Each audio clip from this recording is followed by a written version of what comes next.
Easter Xbox. Happy Easter, everybody. Hello, everyone. Hello. I'm here. It's Sunday. It's Easter Sunday, even. Welcome to tonight's stream. We're gonna be finishing Pokemon Black 2 for real this time. No joke, no bullshit, no fake as fuck, no lies. We're actually beating the video game tonight, I promise. I hope you're all doing well. Hope you've all had a good Easter.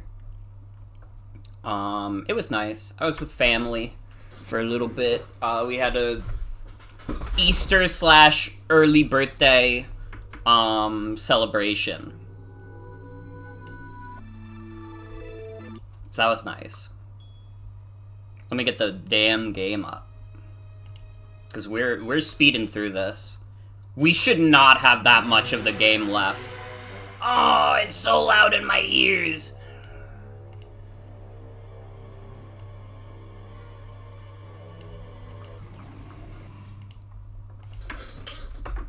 Because we're at the plasma ship. We fought one of the Shadow Triad. We didn't fight the other two. But I was just like, dude, I'm fucking tired. I'm doing this tomorrow. And here we are.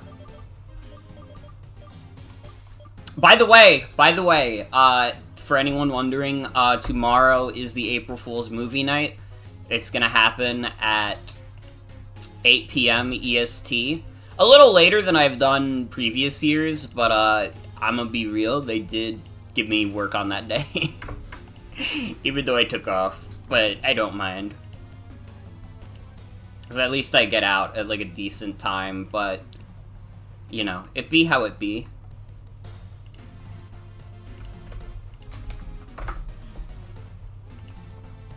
It be how it be. I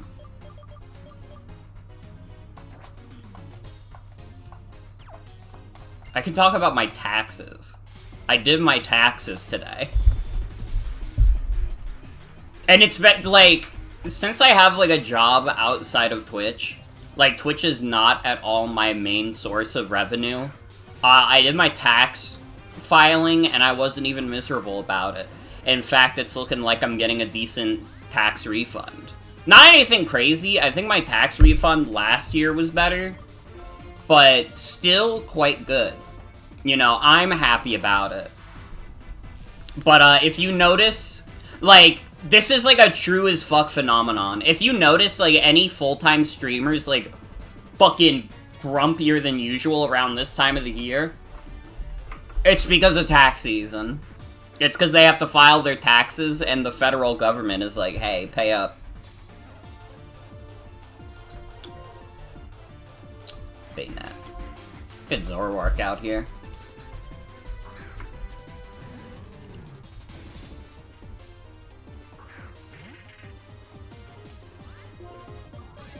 Not me, though. I'm doing great. Alright? I'm riding high as fuck. And you know what? After last night, I did start making a spreadsheet of my game collection. It is not anywhere near complete. But it'll be cool to have that as a reference later down the line. I don't know how I'm going to organize it yet. I haven't figured out how I want to organize the spreadsheet. Like, I don't know if I want to do it, like, by console or by, like, release or, like, what. I don't fucking know. I haven't figured that shit out yet. But, we'll see. Listen, well, the only thing we want is the world Lord Getsus desires. I have no problem with you, but this is for Lord Getsus.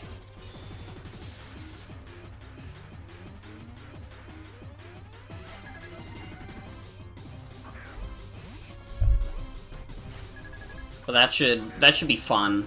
That'll be a fun little project for me to work on. Also, fun little thing. I played more Yakuza. I played, like, maybe another hour of the game. I finished the first chapter. Dude, they put Ichiban's ass in jail for 18 years. He came out of jail and they were using selfie sticks and he was like, oh, what the fuck is going on? like Ichiban a lot. Based on, like, the little bits and pieces I've got of him so far. I say little bits and pieces. There's been a lot of cutscenes in, like, the first couple hours of that game. But from the bits and pieces I've gotten of Ichiban's character so far, he's a good guy. I like him. Fucked up how he got mixed up with the Yakuza, because he's, like, way too fucking nice for that.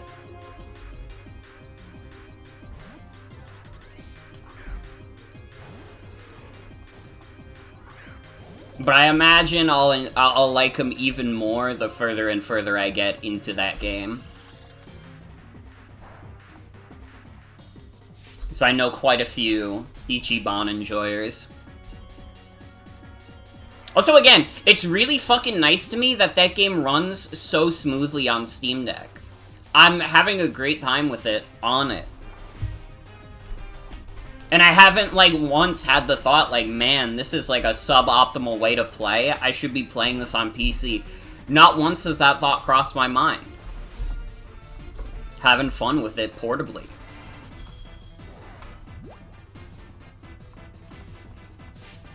This guy sucks. I need to stop doing this.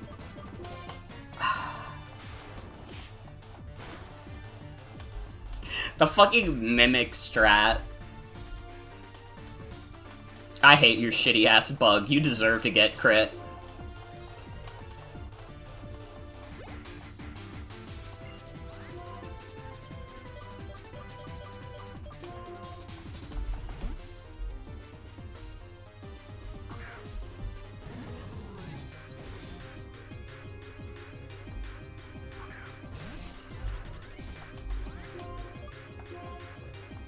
I'm riding high currently. I think once my tax refund comes in, I think I'm buying that PS3, man. I think I'm doing it, and then I'm gonna start collecting PS3 games. Getting to play those. No matter. The only thing you can do is watch Lord Getsus use Kyurem to freeze Unifa Solid. That's all. I'll return this Pokemon to you. Considering what Lord Getsus is about to do, I have no further need of it.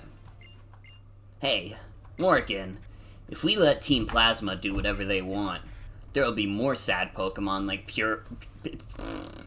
Purloin and Kyurem.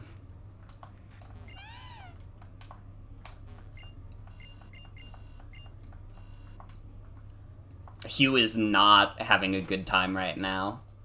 His brain is, still processing.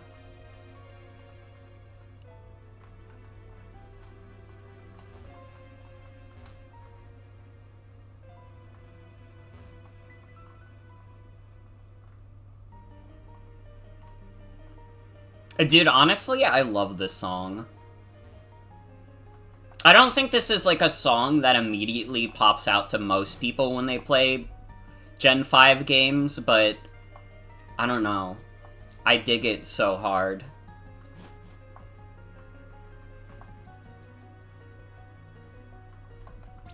How's our team looking? Croquette needs to be healed.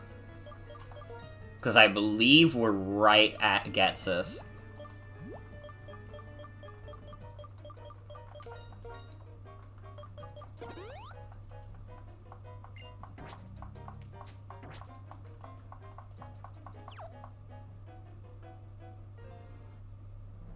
The giant chasm. This is the spot where Kyurem's power resonates. Here, Kyurem can use the full extent of its powers and easily cover all of Unova in ice. Kyurem, come! I have a memory that has continued to haunt me. Just one. That unpleasant look in your eyes reminds me of it. That aside, this is my gift to you to show my respect for making it this far. I'll freeze you solid right here so you can watch my glorious ascent. Kyurem, glaciate!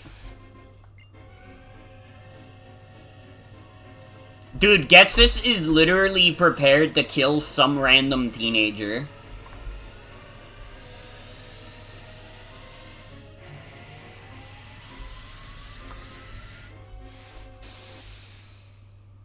Zekrom, Fusion Bolt!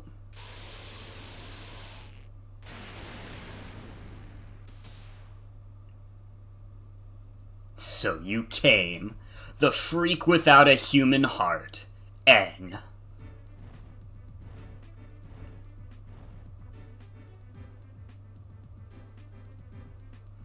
Zekrom told me Kyurem is suffering. I can't allow selfish humans to make Pokemon suffer. And I like Unova. It's the place that taught me how to live as a human. It's the place that made me notice the harmony between Pokemon and humans living together. I will protect the Pokemon and humans who live here. Excellent! That was a moving expression of your determination. So the education I provided to make you king wasn't a complete waste then. But I still haven't forgotten that even though I was kind enough to find you when you were living in the forest with Pokemon, and take you in and care for you, in the end you were selfish and disrupted my plans. I was supposed to use your abilities to rule Unova. But I'll forgive you for that as well. Zekrom, which you were kind enough to bring with you, can shatter ice. Now you've saved me the work of searching for it. Well, actually, I knew you'd appear if we fired ice missiles into Opelucid City and you noticed the change. That's an ugly formula. It won't work. Oh, but it will, if I use these, the DNA splicers.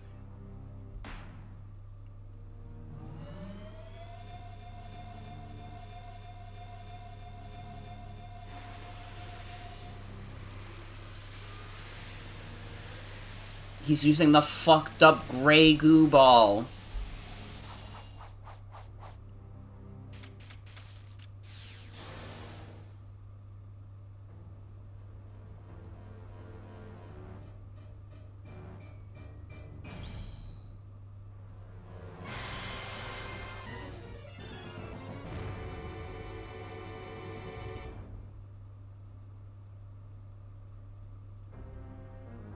This cutscene is kind of, like, insane.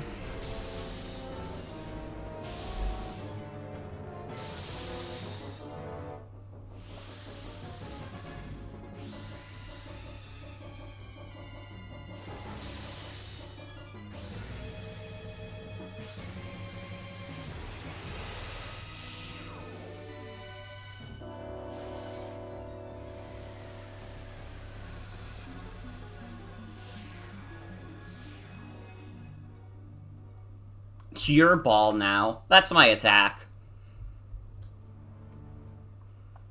Zekrom. Cure him.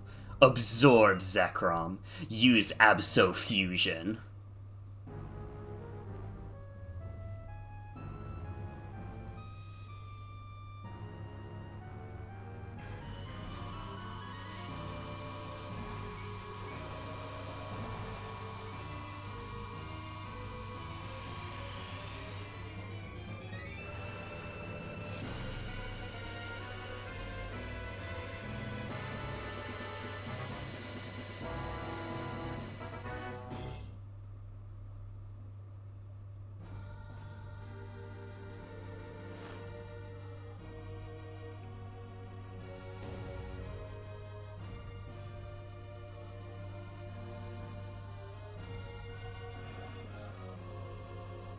Oh my god, he has eyes now.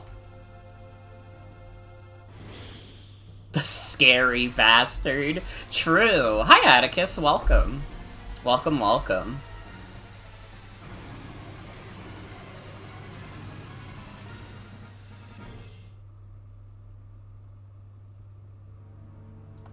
I never would have believed that Pokemon could fuse together. That there was a formula like this. You fool. Last time, I was going to use you to capture people's hearts and minds to rule them. But this time, I'm simply going to use overwhelming power and rule with an iron fist. Do you understand? If you had simply become king, Unova would have remained beautiful. Come now, trainer. This time, no one will save you. But to make things interesting, I'll give you a chance. Let's see if you can stop this Kyurem. What's this? Your Pokeballs are trembling. Could your Pokemon be shaking with rage? No, that's not possible. Simple tools don't have emotion or thought. Come! Challenge Kyurem. Just so you know, catching it is impossible. My cane emits signals that disrupt the function of all Pokeballs. What's his problem? I don't know. Grandpa's off the shits. Well, this is the easiest fight of my life. I don't have to worry about catching it, because that's quite literally something that cannot happen at this point in the game.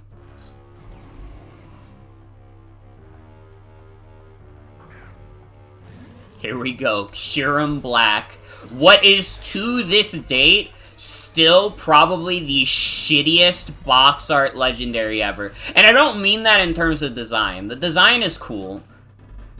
But this guy has, like, this guy sucks in competitive. The number one thing I think of is the fact that this guy is not an Uber. It is, like, the only box legendary that is, I think, only became an Uber in Generation 8. And it had to become an Uber in the generation where Zacian exists. Which is, like, a fate worse than death for a Dragon-type legendary. Poor fucking Kyurem Black. Like, fucking cursed with literally its only good move being Outrage. It's crazy. They fucked this thing so hard. Let's hit it with a head smash. See how much that does. Nice. I mean, how much is Freeze Shock gonna do? I'm assuming that's an ice move. Can't do that much. Yeah.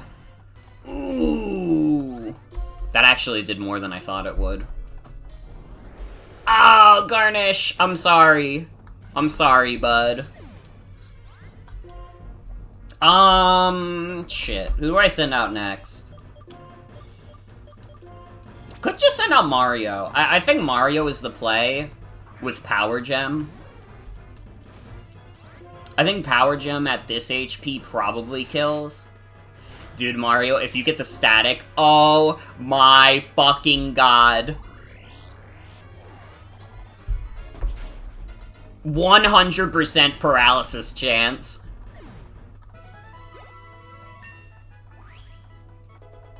Let's go.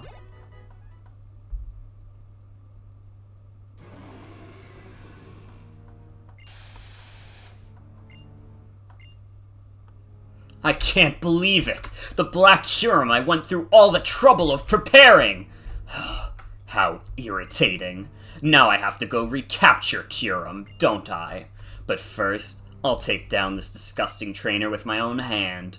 This time, I will succeed. No matter what they try, no one will be able to stop me.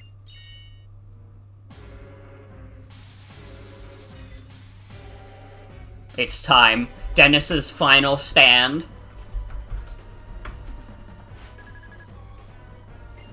Just noticed the very pixelated soul bad guy. Yeah, it's our awesome sea gear. Okay, Garnish is back, although Garnish is not a very good league into Cofagrigus.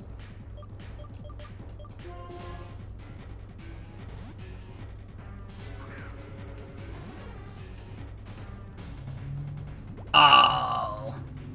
I hate the Toxic.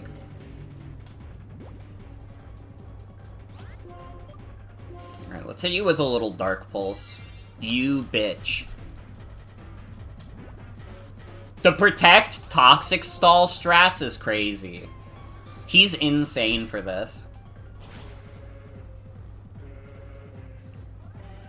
Oh, they didn't kill. Fucker. It's okay, Zoroark. You're fine. The question is, does Ghetsis like his Cofagrigus enough to full restore? He does. I keep forgetting that it defaults to fucking U-turn whenever Zoroark stops being an illusion. That's really fucking annoying.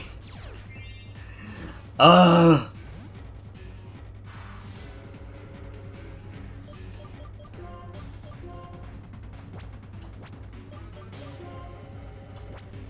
I'm wondering, do we want to try and sweep with Crocat? No, because if we go for Crocat now, he'll just do Mummy on us. Fuck. Shit. Never mind. You know what? Never mind. Pop-Tart?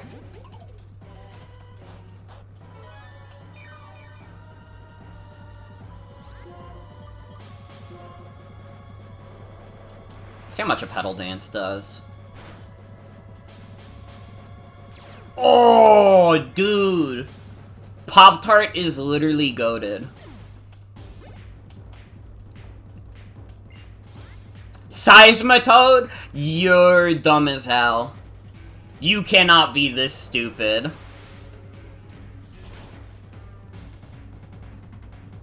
Dude, he's just sending them out like lambs to the slaughter.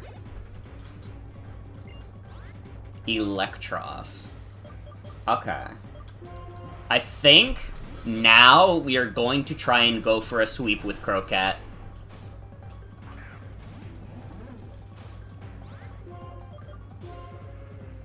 If we set up a couple dragon dances and then just start going for moves, I think we have this. Ah, the question is, how much do we take from T-Ball? No!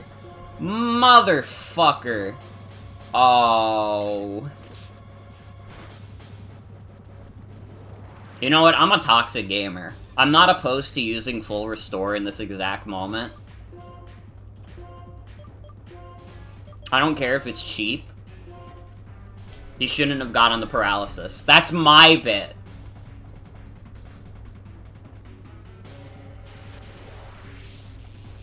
Watch as he gets it again. Okay. No, we're fine. Try Zen Headbutt for the flinch chance.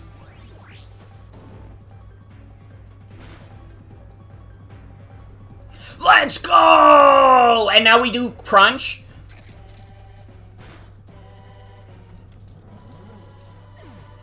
Croquette's finally getting to show her stuff. After all this time of being the baby of the party.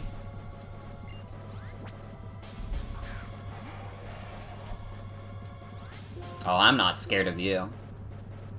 Let's fly up real quick. Dragon Rush. Bro, Dragon Rush has to be like one of the most ass moves.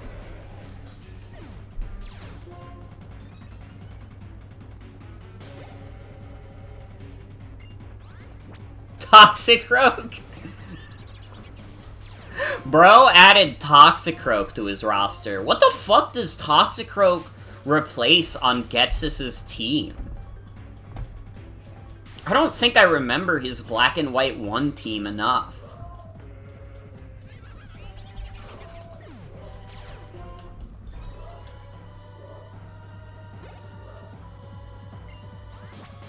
And he also has a Drapion now. Croquette is almost completely maxed out on attack, so there's no way in hell you survive this. Get owned. Let's fucking go. What a good battle to show off Salamence.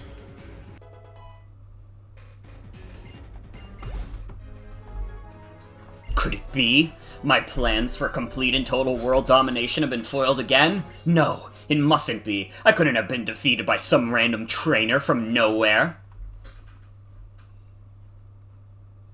How can this be? I'm the creator of Team Plasma. I'm perfect. I'm the absolute ruler who will change the world. And I've lost to some unknown trainer not once, but twice? I can't accept this. This isn't possible. I can't be bested by fools who can't even use Pokemon correctly. It's hard to call you this, but... Father, please understand. Pokemon are not tools.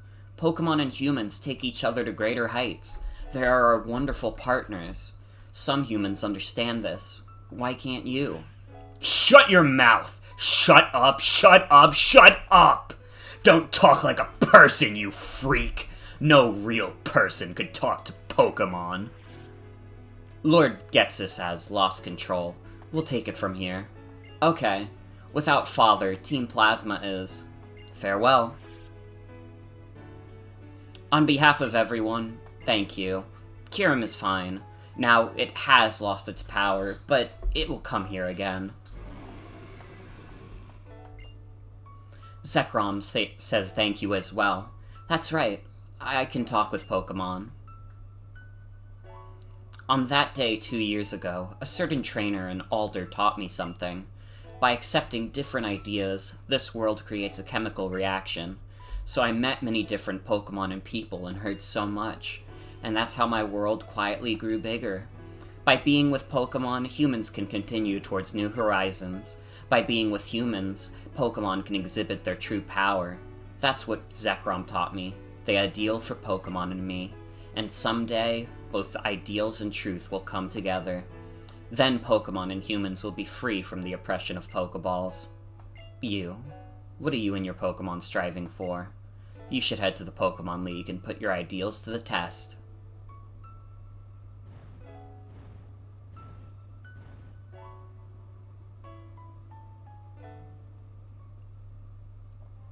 Team Plasma's ship flew away. Is it over? I see. So it's finally over. More importantly, you rescued Kyurem from Team Plasma, right? You're really something. I'm gonna make sure Purloin gets back to my sister.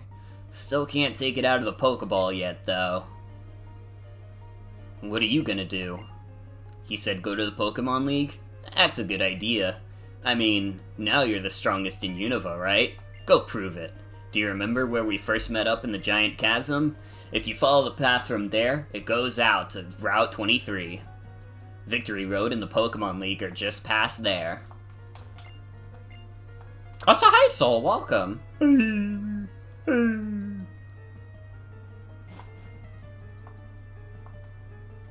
Welcome, welcome.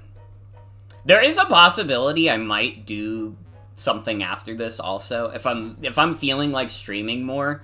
Because, again, now we literally just have Victory Road in the Pokemon League. We got time. We got plenty of time. Yeah, true. It was Trans Day of Visibility, too.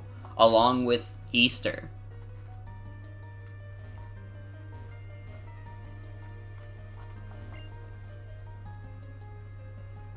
Also, good night, Atticus. Thanks for hanging out. Have a good night. I will do my best. Salute.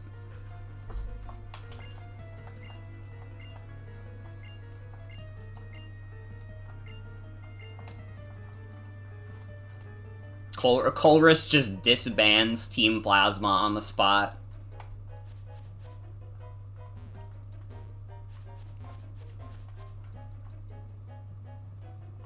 Okay, how the fuck do I get out of here?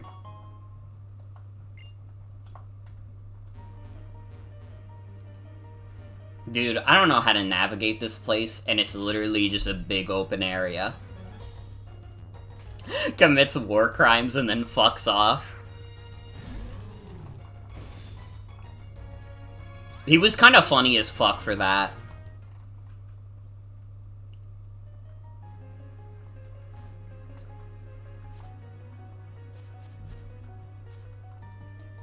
Ooh.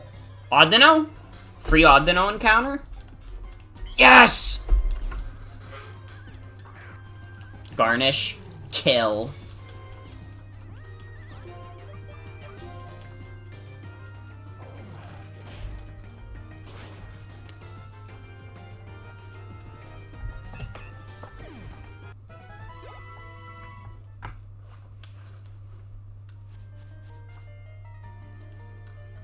Alright, let me get the fuck out of here, dude.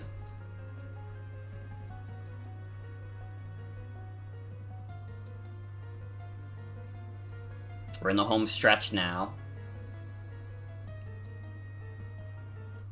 It's just us and the Pokemon League in front of us.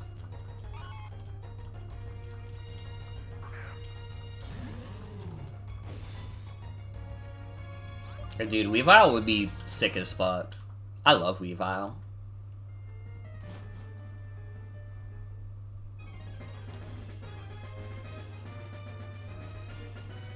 Okay, now we do have a problem.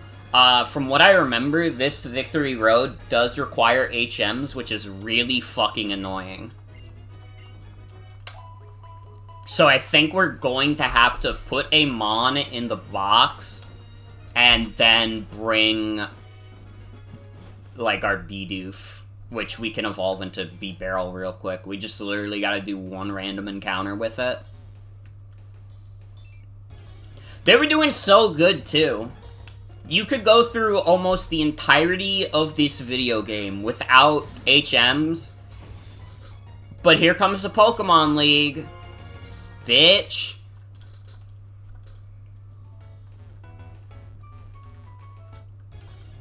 Although, you did actually need Surf. I forgot you do need Surf. But at least Surf is, like, a good move. Like, I don't know. More likely than not, you would have a Pokemon on your team that would want to learn Surf. But even still, it's like, come on.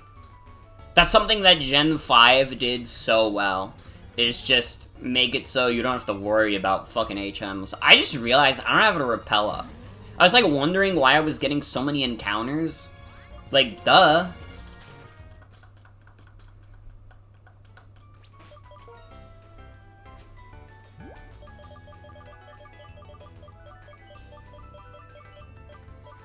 It is kind of funny, though, that, like, last night I was tired enough where I stopped, like, literally 20 minutes before the end of, like, the story, basically.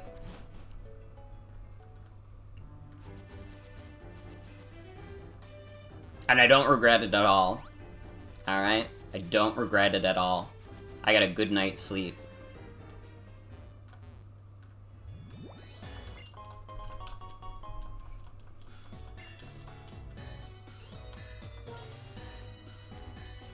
Although, man, I gotta tell you, I feel like I have, like, a very specific, like, subgenre of reoccurring dreams that happens. And it's, like, dreams where I, like, experience, like, impossible architecture. And it's not always, like, I don't know, when you hear that, your imagination probably goes crazy. And then what it actually is, like, I don't know, being in, like, a really big house. That's what my brain means when I mean, like, impossible architecture, is I'm in a house that has, like, impossibly large, like, staircases, and, like... Honestly, it is reoccurring that the staircases are fucked up. I don't know why. I think, like, at a house I was at when I was younger, there was, like, a fucked up spiral staircase that scared me real bad. And I think that's why I have dreams about, like, impossible staircases. But that's not the only kind of impossible architecture, okay? Oh, you know what I did have recently that isn't that? I also did have a dream where I think I was in Hawaii. And, like, the island was, like, fucking flooding. Like, I guess, like, climate change had caught up, and, like, the island was basically drowning, and people were, like, fucking scrambling to get out of there. Including me and my family. We went on a hell of a quest to try and get the fuck out of the sinking Hawaii.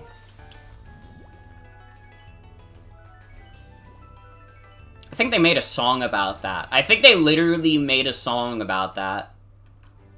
You know, the island is gone.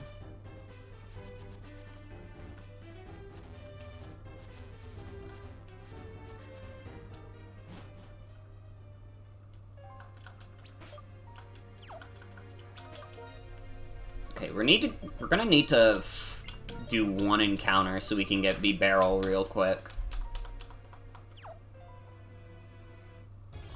Thank God the Dream World gives us the best HM guy they ever did invent.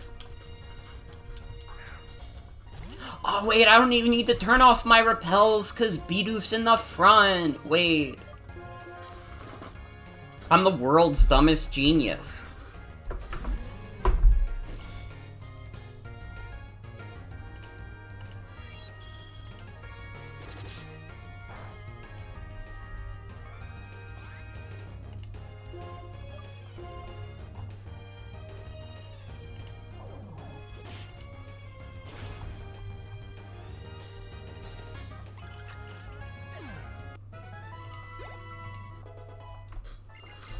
Alright, there's our B barrel.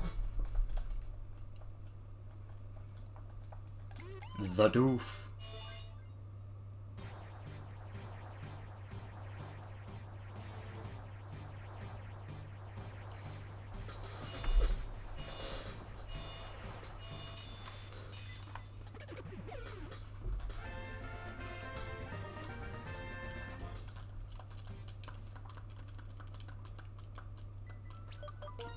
I don't think we've gotten Waterfall yet. Are we required to use Waterfall?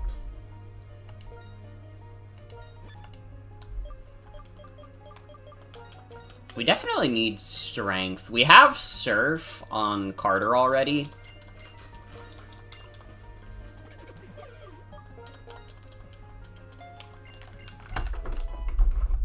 Maybe we get Waterfall in the next route. I don't know.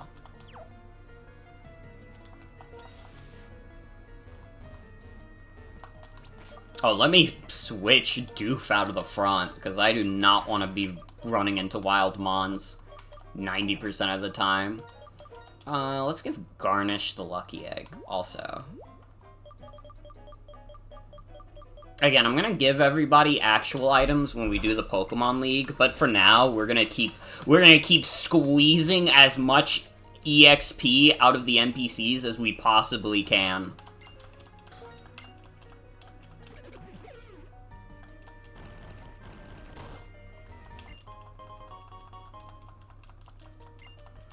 Free max repel for me!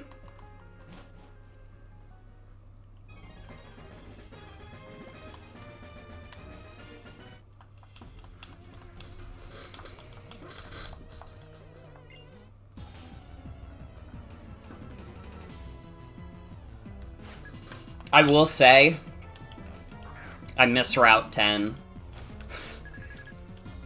It's fucked up that they made Route 10, and that has, like, maybe one of the best, like, route themes in the entire series, and then in the sequel, you can't even go there. Like, I don't know, maybe it's a post-game thing that you can go there, but as far as I can tell, there is no point in the game where you can actually go to Route 10. And to this day, I've never forgiven Game Freak for it.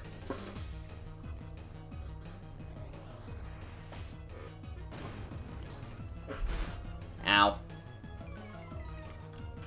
Bitch.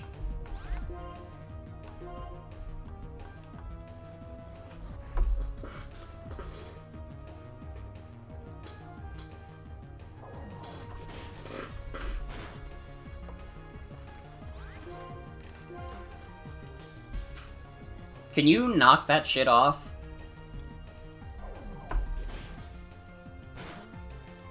What's he enduring so much for?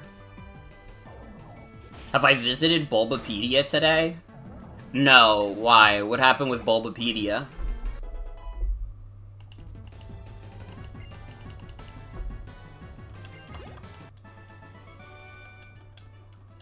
Is there like a Bulbapedia, like, April Fool's bit going on?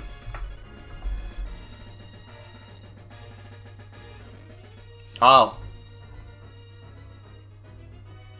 It is all grayscale.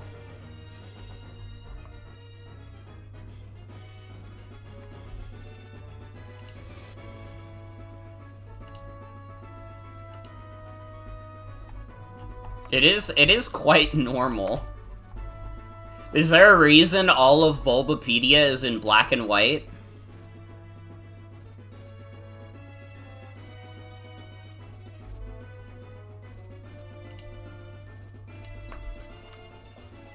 Read the banner.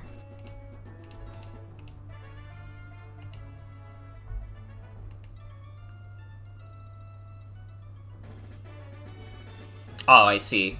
Hello everyone, Larry here. Please read today's message from the editor. It pertains to changes I have made as my new role as editor-in-chief.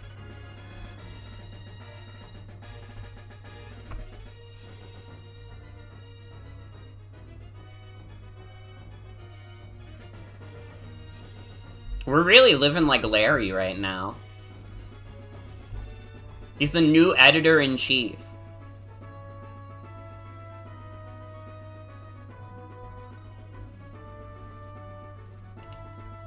Pretty good bit. Pretty good bit. I don't know, I haven't decided if I'm doing like a social media bit for April Fools. Probably not, because I do not care to use social media like that at all. Like, that makes sense if I'm making, like, maybe more than, like, one post a day. Which, like, I very rarely do.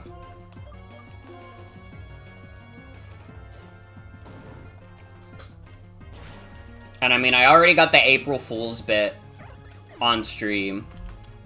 Like, we watching so many YouTube videos. The playlist is over 100 this year. This is the second year in a row we've gotten a playlist of over 100 videos. So I'm very excited for it. I think there's a really good list of vids.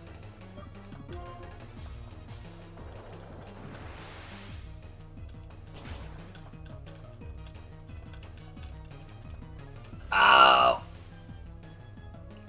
The surviving on, like, 2 HP is crazy. It's alright. Don't get him the first time, you'll get him the second time.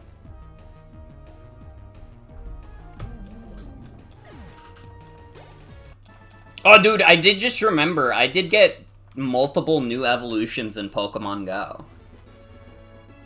I actually, like, today, just from, like, the restaurant we ate at today was, like, a Pokestop.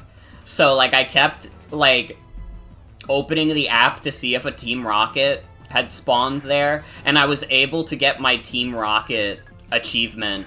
Or not achievement, but I was able to do the fucking event Team Rocket shit before it went down, just from sitting in the restaurant, which was dope.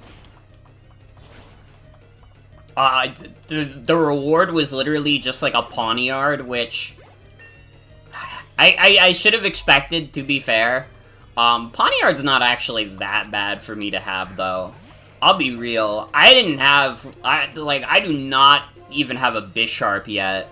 So, getting some juice in there is quite helpful. And I got multiple evolutions. I got Zoroark today, I got Hydreigon, I got Yungoos. Or, no, Gumshoes, sorry. The Pokemon's name is Gumshoes. Yungoos is the Baba form. But now I have my shiny Gumshoes.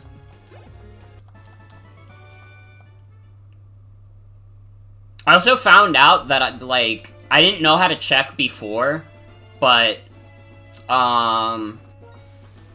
I found out that I have a perfect IV, Galarian Mr. Mime in Pokemon Go, and I do not know what to do with that information. I also have a perfect IV Spiritomb, which I know what to do with that information, which is nothing.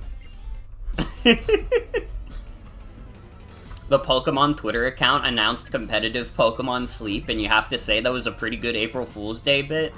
Dude, fucking Smogon is, like, out of a job in terms of coming up with April Fool's bits. That's literally a joke that Smogon could have done, and the official Pokemon Twitter stole it from them. Fucked up. Hey, hi, dear. Welcome. Welcome, welcome. Oh, Garnish, you're definitely gonna die. Okay, no, it's fine. You missed anyways. I don't have Mario with me.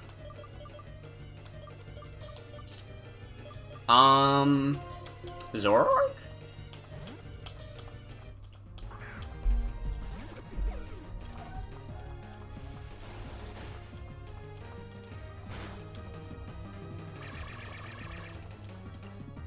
Oh, fuck. I wonder if the Pokemon Showdown, like, April Fool's, like, thing has already happened.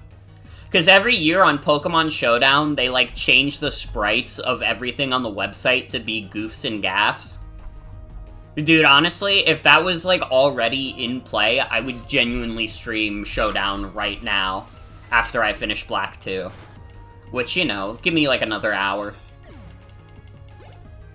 At least give me another hour. Yeah, none of the Pokemon DLC had been out for, their previous April Fool's bit, so that's gonna be exciting. Garnish, I know you're slower than Galvantula, but I can just heal spam, and what the fuck is the AI gonna do about that? It can't do shit. Dude, Galvantula would kind of be fun as fuck to use in a playthrough. There's, like... I really need to play Pokemon Black and White and Black and White 2 more than I have, because for some reason, they're one of my, like... At least out of the older generations, they are by far the ones I've played the least. And it's weird, because I like Gen 5. I like Gen 5 a lot, even. I think it's one of those things where I do think part of it is that the game definitely, like, puts more emphasis on, like, the dialogue and stuff. There's a lot more dialogue to skim through. Bro, why the fuck does Emboar learn Roar at level 55? The fuck? Anyways, it's very dialogue heavy. It's not dialogue heavy in the same way as Sun and Moon, where it's, like, to a fucking obnoxious degree. But it is one of those things where it does make it noticeably slower. At least in my opinion. Not too much slower. I mean, I would still say you could beat these games reasonably much faster than Gen 4. But also, like, I don't know, Gen 4, Sinnoh feels, like, big.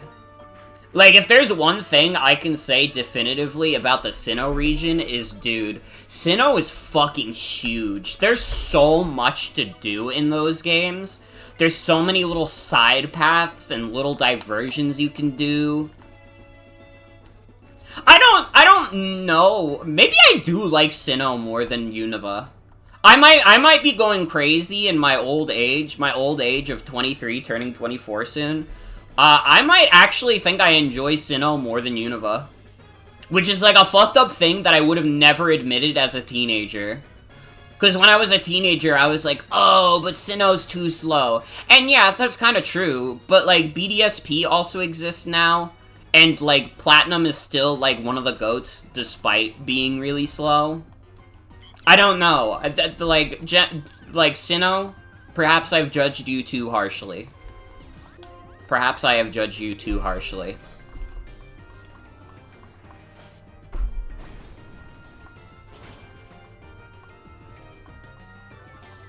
That didn't kill? That's crazy. Dude, how fucking bulky is this Audino?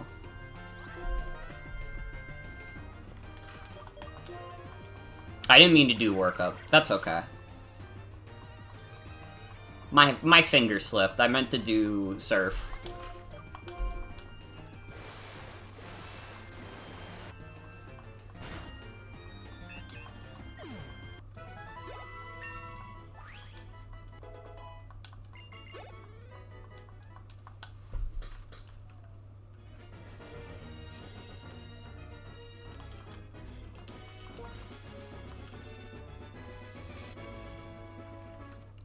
Also, yeah, I was told earlier in the stream that Bulbapedia is in grayscale, and it is because of Larry.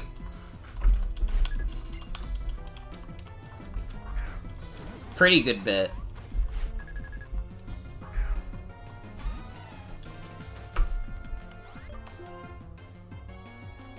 Pop-Tart? My funny little Pop-Tart. My funny, beautiful, crazy little Pop-Tart.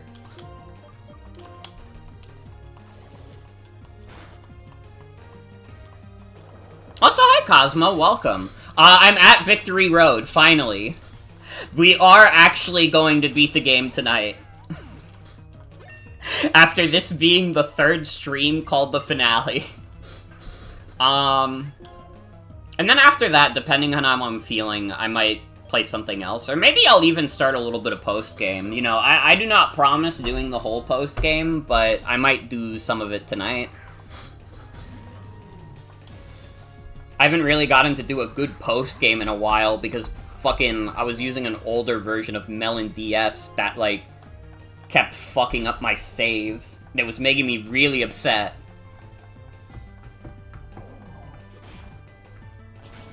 But the newer version seems to be much stabler. I was on, like, a really old version of Melon DS. I was, like, 4 versions behind. Not that I would ever emulate, of course. This is on real hardware. Also, I wish you so much luck. I hope that you get your shiny Drowsy. Dude, I just thought about it. How do you think we're gonna encounter any shinies when we do 13 Pokemon? Because statistically, I mean, if we're playing 11 games, although one of them is yellow, so it would actually be 10 games. But we have 10 games that all have shiny odds. How likely do you think it is that we're going to get a shiny? And you may be wondering, Morgan, I thought you were playing 13 Pokemon. Listen, you have to see the post. You have to see the post, and you'd understand.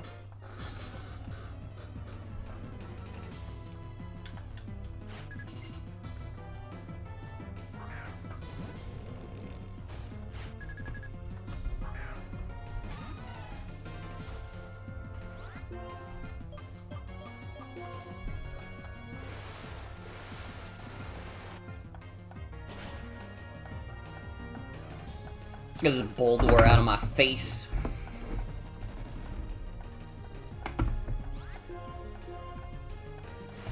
Usually people find at least one shiny in the Nuzlocke one game from every generation threads you've seen.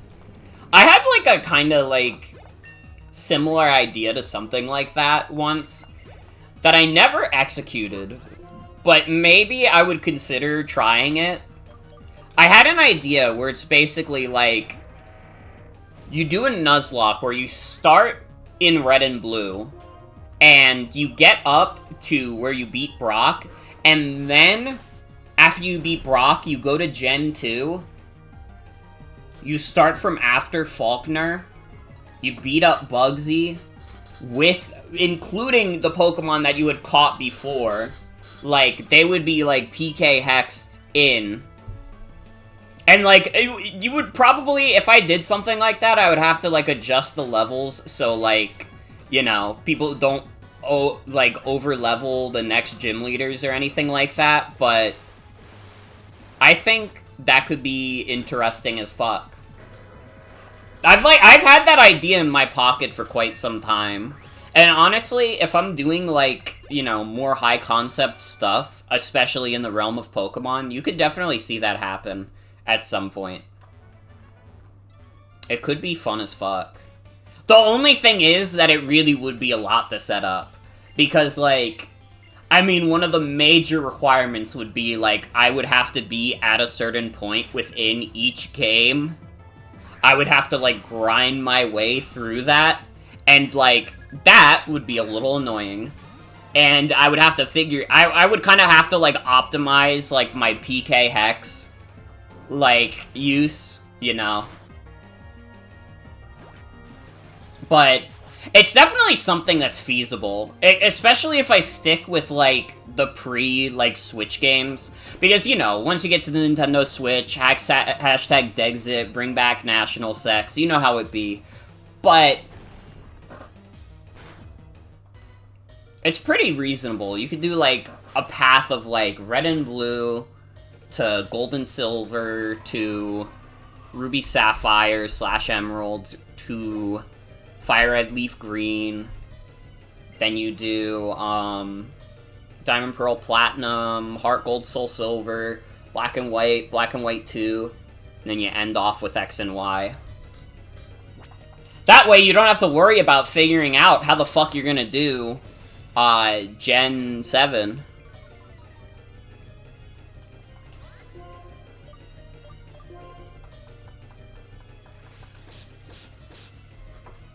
Could be fun. It could be fun. Again, the main thing is I would just have to figure out how the fuck to, like, most efficiently, like, PK hex everything. For a second, I got really scared that I actually sent out B-Barrel. Dude, I'm getting tricked by my own Zoroark.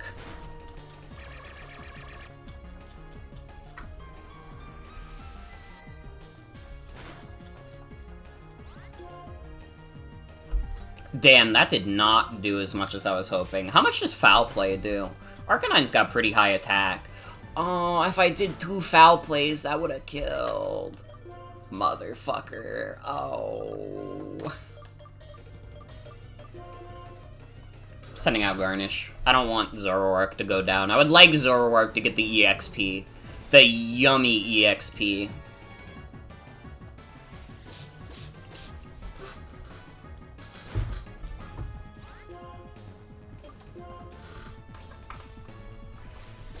We're getting hurt a lot.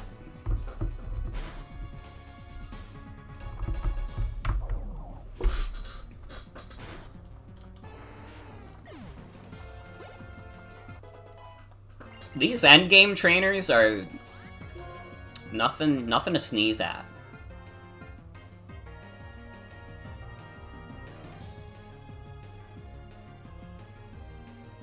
That is true also. We would have auras. I'ma be honest. Listen. Switching moves are fun. There has never been a situation in this game where I have used U-turn willingly. And I have not wanted to use a U-turn on Zoroark basically this entire game. When you're a shiny hunter, but you love big numbers. We do like when number goes up around here. It's one of life's greatest achievements.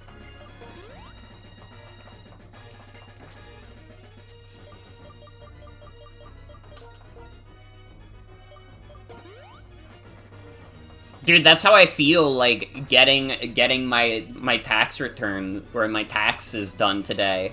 Because I see, like, the website I, like, file my taxes on say, like, hey, here's your refund. And it's a pretty solid refund this year for me. And I'm like, oh, I fucking love when number goes up. Especially when that number is my bank account. Let's fucking go.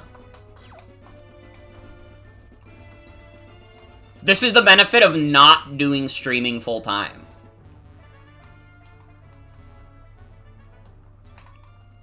If I did streaming full-time, I would be paying the federal government money. But instead, they have to pay me. Alright? They have to fucking pay me. Although it was, the depressing thing when I was filing my tax returns was as soon as I said, like, yeah, I'm a New York State resident, immediately I saw the tax refund go down by, like, several $100s. And that was fucking depressing. That was a little bit, like, if I didn't like money so much, you know, even just a little bit of money, I would have been more upset about it, but it was definitely still, I saw that happen in real time, and I was like, dude, come on. Come on now. Why am I being punished for being part of the state? I've done my time here. I do a good job every year. It's fucked up.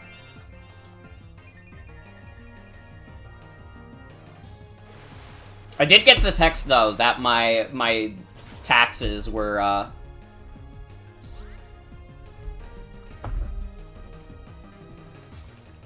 my taxes were accepted by the IRS, which is dope.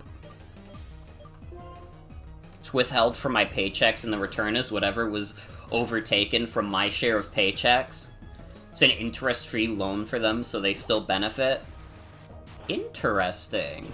That makes sense.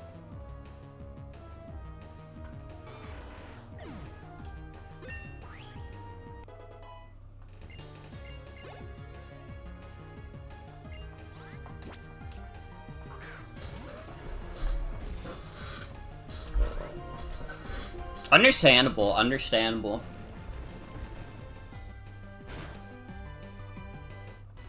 Oh, Carter, you're okay.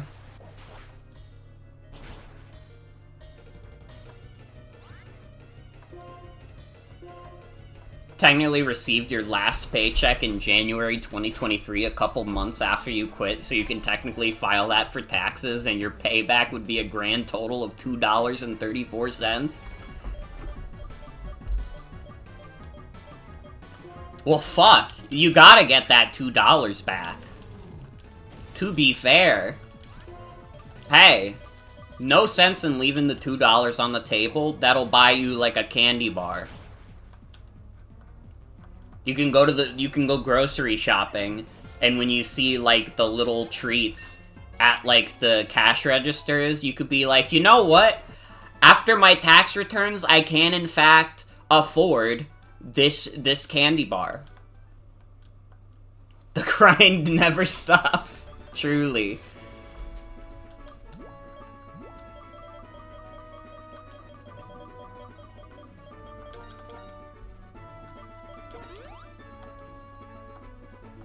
Government literally does not deserve the candy bar. You gotta take it from them. Exactly. Probably won't even buy a decent bag of candy. Yeah, you gotta saddle with, like, the single candy bar, which is the unfortunate thing. Like, a big bag of candy is gonna be much more than, like, $2. Which is just a statement that would drive anyone to despair.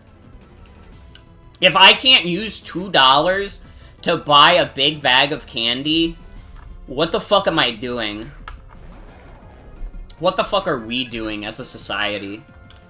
Shit's fucked.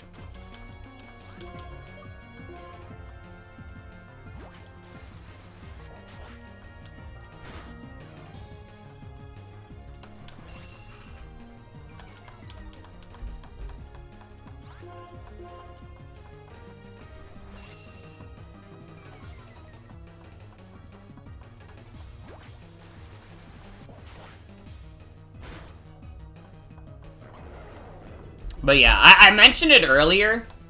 I think I will definitely be getting a PlayStation 3 with my tax return money and also birthday money. I've already gotten some birthday money since my I saw a couple of my I saw my family for Easter, and like my aunt was just like, "Hey, here's your birthday card early," and I was like, "Thank you," and she got me money too.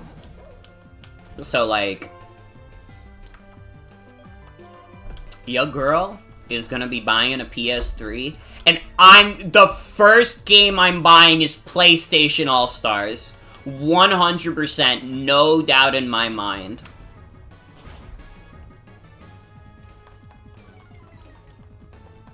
The fuck can you even get with a dozen of with a dime these days? You can get a couple pieces of lint off the floor. Not even a dozen pieces of lint, but you can get a couple.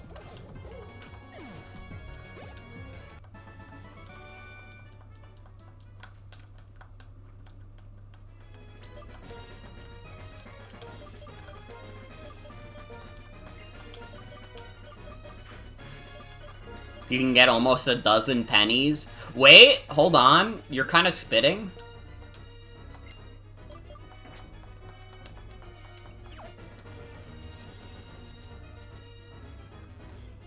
This is not the right way to go. I can't even fucking tell, dude. Again, Black and White 2 are somehow some of my least played Pokemon games, even though they're, like, absolute bangers. I think I've played, like, all the Gen 6 games and, like, Gen 8 games more than Black and White 2. I probably have played Scarlet and Violet more as well. Gen 7, though, I mean, I've beaten Ultra Sun and Moon twice, and I've beaten the originals once. I've maybe beaten Black and White 2 more than that. You came. Pokemon League is just past Victory Road. Pokemon battles do nothing more than hurt Pokemon. That's how I understood it, and that's why I hated battles. But it's not that simple. Pokemon battles decide winners and losers, it's true, yet they do so much more. Your Pokemon, you, your opponents, and their Pokemon, everyone can see what wonderful things the others have to contribute. That's right, accepting different ideas, different beings, changes the world like a chemical reaction. Pokemon battles are like a catalyst, a small component that leads to big changes. My friend Zekrom taught me that, and it's the formula I've derived from traveling the world. I want you to think for yourself about what it means. What's this? Why, you're the Zoroark that helped me That's so cute! Oh my god, he recognizes the Pokemon that you have that was his! I did not know this was a thing in the game. I don't think most people would have known that this was a thing in the game. You're the Zoroark that helped me that time, aren't you? Hey, thanks.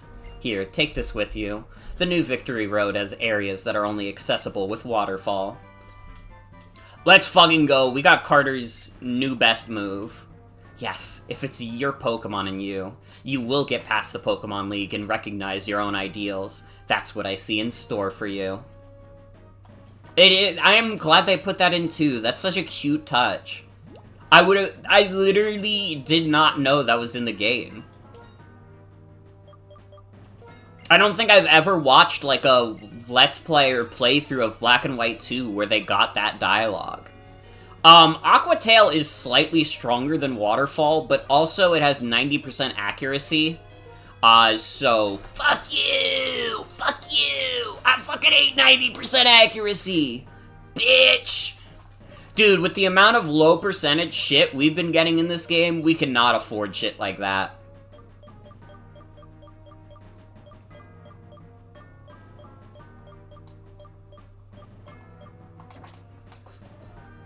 I feel like the best parts of Pokemon are always in the really obscure details like this, truly.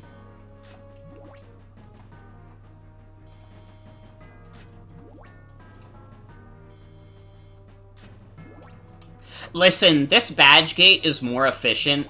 This is also, like, way lamer than the badge gate that was in Black and White 1. Do you remember how fucking elaborate the badge gate was in Black and White 1? They all had, like, their own little condensed areas. It was so sick.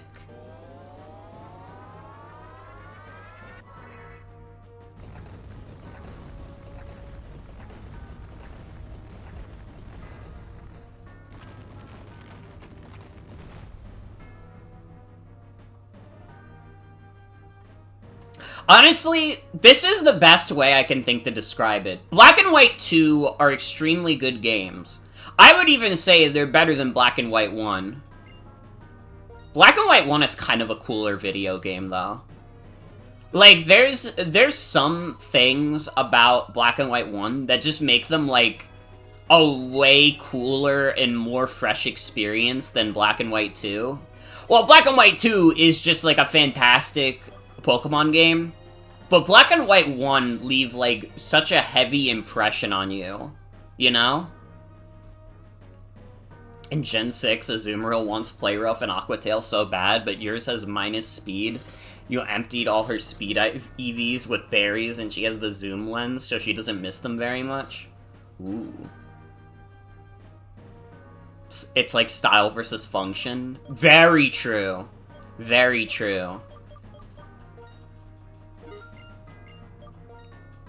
That is not to discredit Black and White 2 as sequels at all, also. Because, again, I think that Black and White 2 are the better overall games. But there's something really special about playing Black and White 1 for the first time.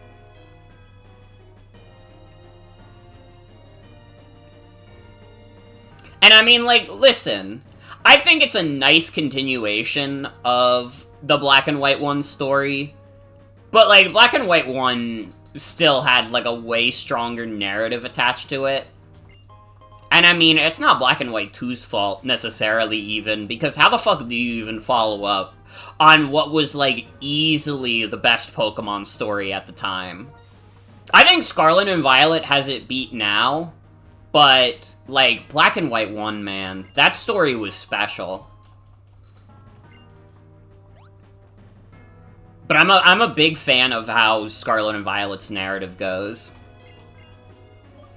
Which makes it funny that the DLC narrative of that game is, like, kinda ass.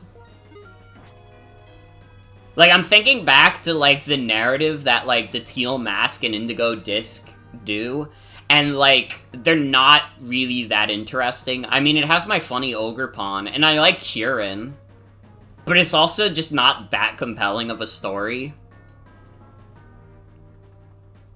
Meanwhile, Scarlet and Violet's story goes fucking crazy.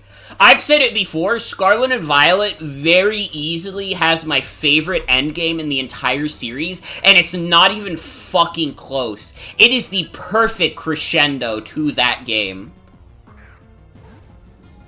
And honestly, if Scarlet and Violet were maybe more of a polished experience, it would not only go from the coolest, like, it would not only go from the coolest narrative in Pokemon, but, like, maybe one of the coolest narratives in video games. Also, yeah, Kieran was main story DLC. That's why I said, like, when I was talking about the DLC, like, well, I like Ogre Pawn, and I like Kieran.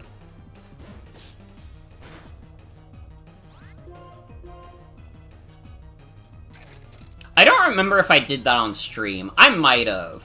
But I do remember doing that. The Crystal Pool thing was very cool. That was, like, a really fucking sick touch.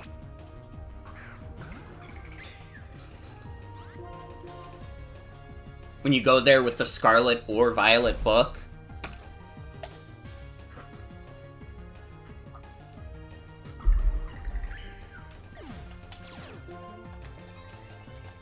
But I mean, hey, it's like you said earlier, Pokemon thrives in those cool little touches.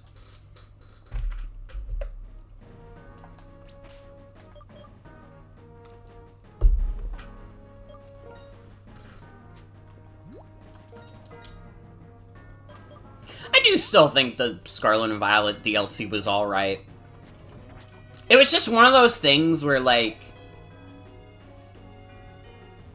it's one of those things where it's like, well, I kind of would have just rather them have polished up the main game more before they decided to put DLC out into the wild, you know?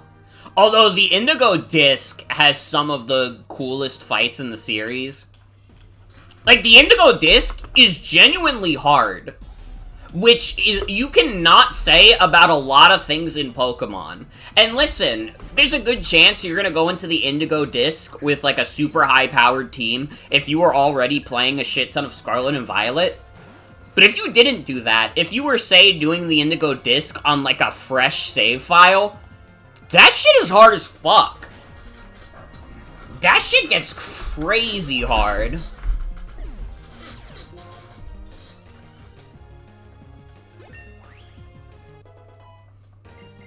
I'm trying to think if there's, like, really any other Pokemon game I would, like, consider, like, genuinely challenging in terms of the ones that play, like, the main games.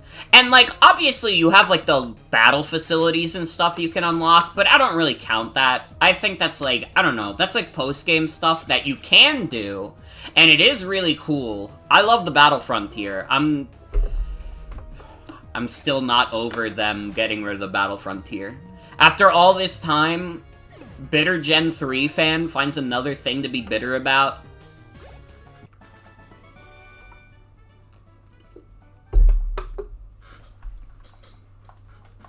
Actually, maybe one of the most fucked up things that's ever happened in history is when, in Oraz, they took out the Battle Frontier and replaced it with a little island that has a sign that says Battle Frontier coming soon.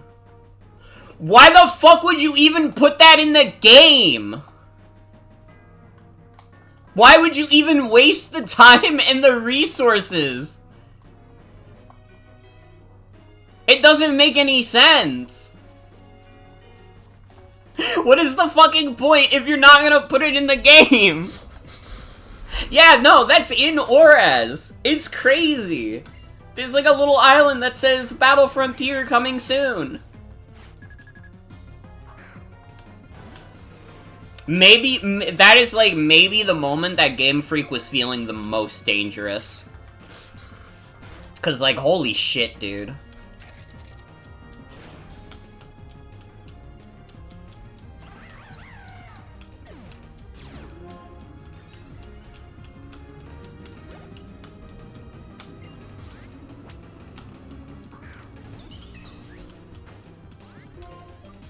I don't know, to this day, I'm still a little bitter about Oraz not being the remakes that I would want. I'm less bitter about it these days, but the rage has never truly left. Even though I know it doesn't matter because it's a game for 7-year-olds.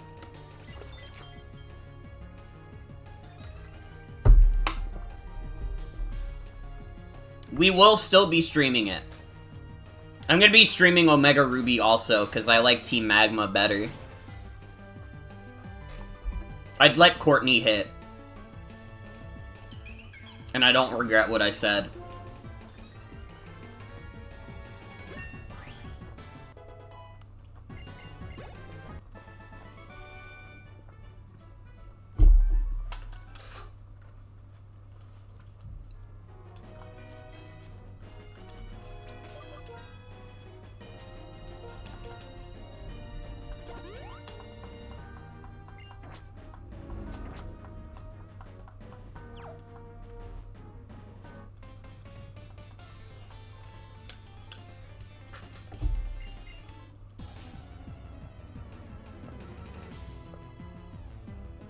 I remember, like, I had this one guy that I talked to in middle school who played Pokemon too, and, like, he, like, we were in the same class while, like, Oraz was in the news cycle, and I just remember him saying at some point, like, dude, did you see the new Tabitha design? They made him gay, why would they do that? And, like, literally, I like, in my mind, it was like, have you guys seen the one image of the girl who's like, whoa, but then, like, she has a thought bubble that just says based over and over again? That was exactly how I felt in that moment when I was younger. I was the girl thinking based in her mind. Literally, that's how I felt. Tabitha's, like, Oraz design is fucking awesome. And I won't let the haters tell me otherwise.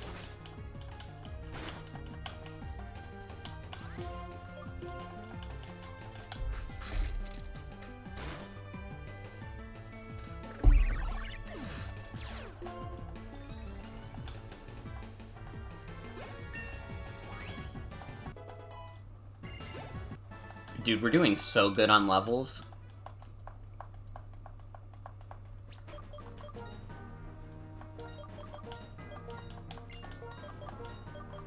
Although, I'm realizing poor Mario is gonna fall so far behind. We'll definitely just pop the rare candies on Mario. That's definitely the play.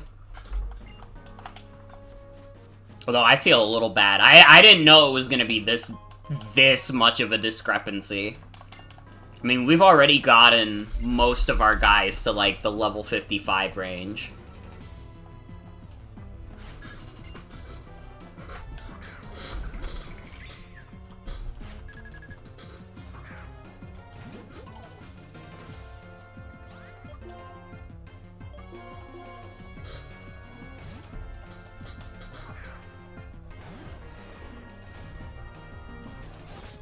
Your shiny tracker thinks you've been hunting Drowsy for 24 hours? I actually sent out Croquette? I meant to send out Zoroark. Wait, fuck. Is Croquette gonna die? Sorry, Croquette.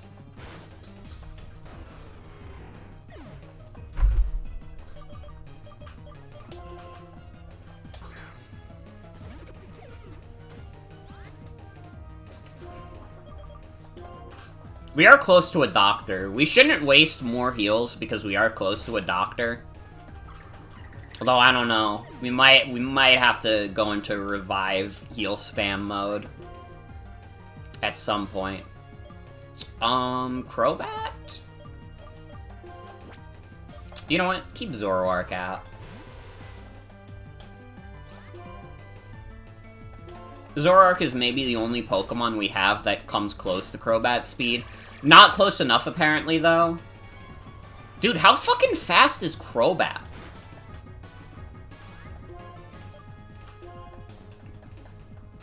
Ow!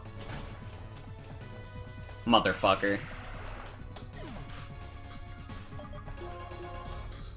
Pretty fast? I know it's, like, pretty fast, but I don't know, like, how fast. Hold on. I still have Pokemon Showdown open, so let me see Crobat real quick. Crobat has 130 speed?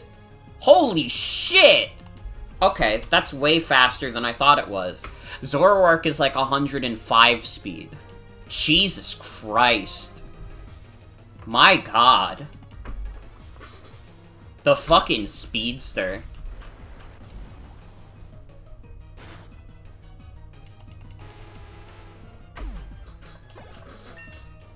I thought it was like 110 or something for Crobat. I didn't think it was 130. That is very true. It is like its only stat above 100. Your hamster is devouring leafy greens right now. Your hamster is eating a liberal foods. Sorry. I didn't mean what I said.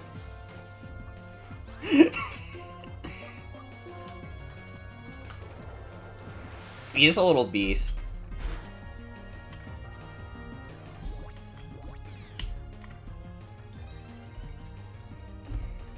I'm gonna dox your hamster. He lives in a cage.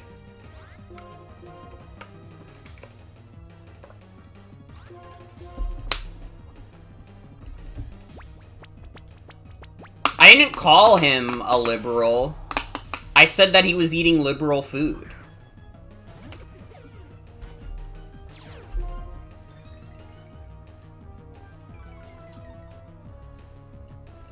He loves tofu. Uh-oh! And soy. Uh-oh! What if we actually get the kill with Doof? Okay, listen, I was, like, doing that bit, but, like, I don't know. One of your mutuals, like, drawing your hamster as a soy jack is fucking crazy. Why would they do that? Why would your mutual draw your hamster as a soy jack? It was audio? You know what? That tracks, actually. It's still fucking crazy. That little hamster.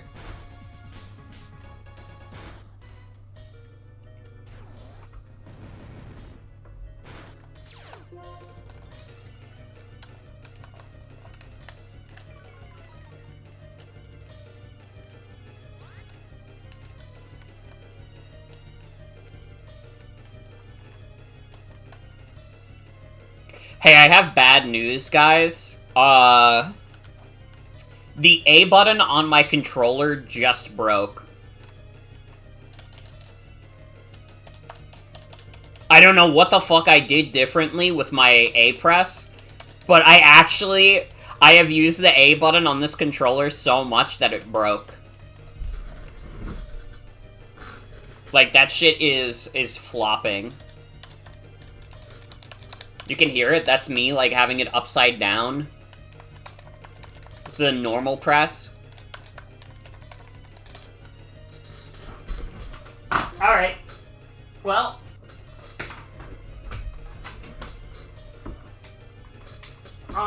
If I do this, if I use the charger wire, will it let me use my wireless Pro Controller?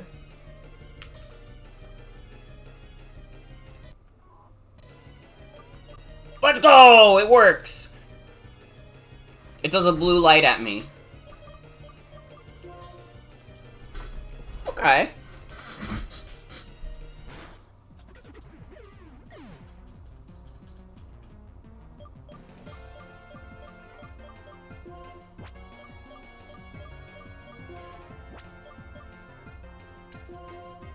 Let's try sending out Pop-Tart again. Honestly, this all went awry when Pop-Tart wasn't killing this Clefable.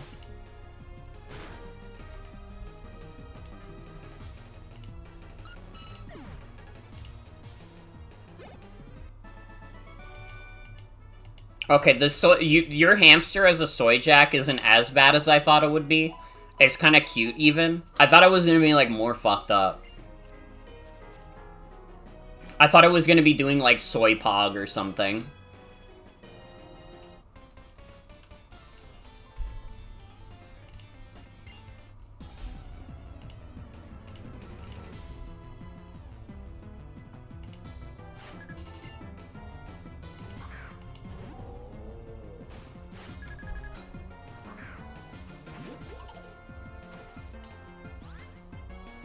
Oh, what the fuck?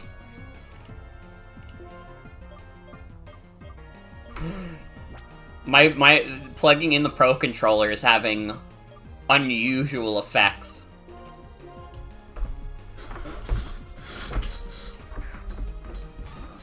Or dude, who bringing Heatmore to the Cloister raid? That's like a old bit. That's a old bit for old heads.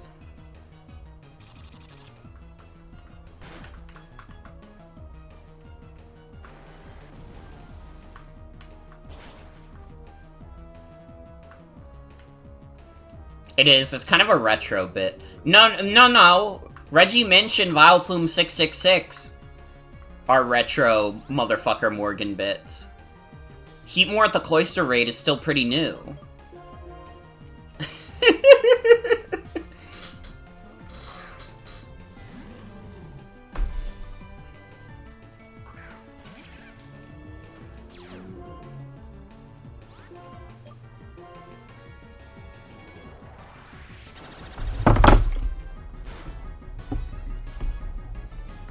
Dude, honestly, it would be kind of crazy if people were calling Pokemon Sword and Shield retro. Like, for real. This shit came out, like, not even 5 years ago.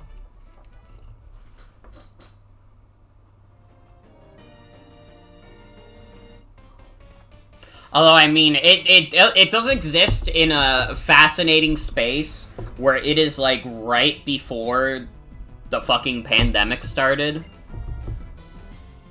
It's a very interesting place for a video game to exist in. Like, honestly, all games that released in, like, 2019 feel vaguely like pandemic games to me. Probably because I got the most playtime out of them in 2019. Oh, God. It just tried to open another file for me. Dude. Hold on, can I have Steam? I blame Steam for all the random shit that my controller's doing.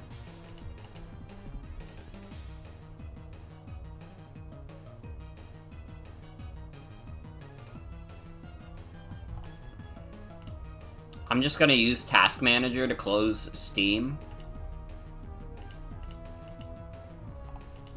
And that should help. Maybe. No, it's still, like... Oh, it's because it fucking opened again, dude. It just reopened itself. That's fucked up. There we go. Okay. So as long as we keep Steam closed, it's literally fine. Guys, it's okay.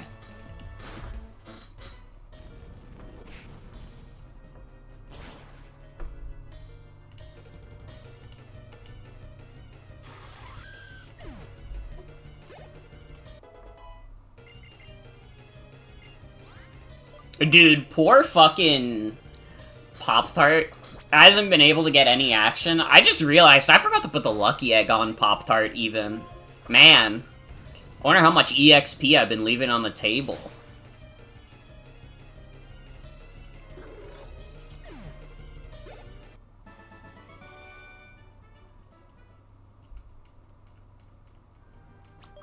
What'd you guys have for dinner, by the way? For all the dinner enjoyers in chat, you know, my man, King Harkinian. What'd you guys have for dinner? I had a chicken parmesan, and it was quite fucking scrumptious.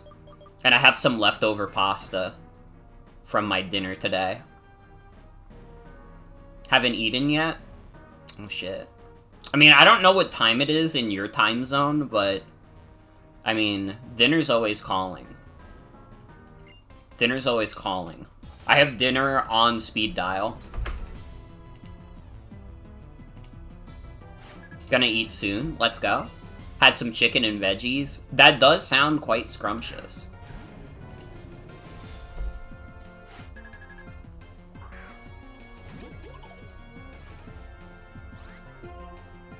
Okay, let's go for a little sucker punch. Just because I know you have sturdy anyways.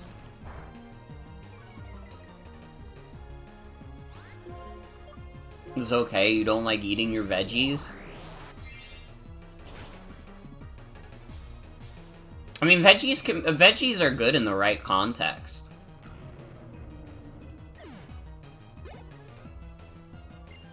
I'm not like the hugest veggies enjoyer, but like if veggies is a part of something, and like that thing is good, then I enjoy the veggies as a result.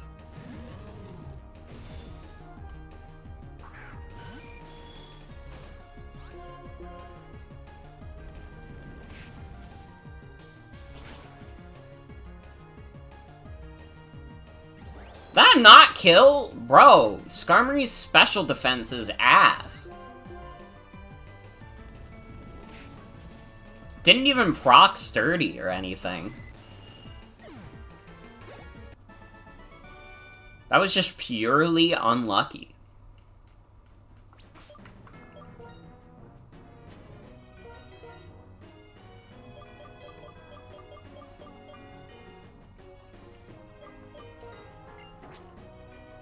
No, yeah, let's remember to put the lucky egg on Pop-Tart now.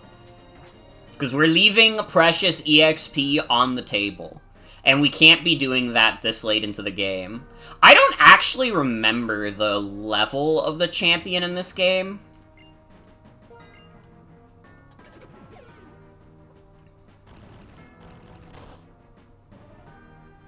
I don't think it's above level 60 or anything, but, I mean, it's also Gen 5, and, like, trainers are, like, decently difficult in this game. I say decently, I just mean they're not, like, brain dead. I don't know, one of the strangest things about, like, newer gen Pokemon, I think they don't really do this in Scarlet and Violet, but don't quote me on that in case they actually do and I just forgot. Man, some of the newer gen games will just refuse to give Mons, like, full movesets. And it drives me fucking crazy.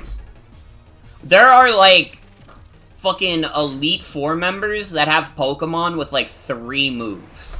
I'm looking at Pokemon Let's Go specifically for this. Like... every single Pokemon in the Pokemon League has only 3 moves. Why? Why the fuck would they design it like that? It doesn't make any sense. It's supposed to be the final challenge.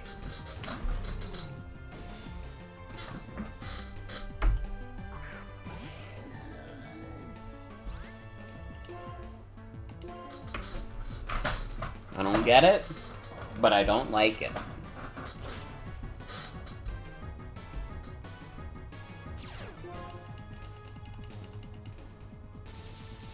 You have to do, like, the Pokemon League rematches for them to have, like, full movesets. You have to do post-game shit to fight anyone that has a full moveset.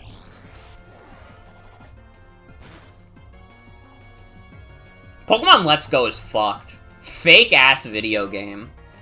The League in BDSP is kind of crazy. This is part of the reason why I like BDSP a little bit more than most people. Is that, like, honestly, in terms of, like, some of the fucked up trainers that they came up with, Ilka was kind of cooking. I don't know, they went kind of crazy with some of that shit. And it's most prominent in the League just because, like, it's easy to overlevel most things in BDSP. you're probably going to be at least an even level with the Pokemon League, and even at an even level, the Pokemon League is actually, like, really hard. It is, like, genuinely, like, really fucking challenging. I mean, fucking Flint has, like, a fucking bullshit, like, double team strat. He fucks with you, man. He fucks with you. They were pulling all kinds of shit in BDSP's Pokemon League. It's, like, definitely, like, the most difficult Pokemon League that they have put in any games. Yeah, it gets even crazier upon rematch.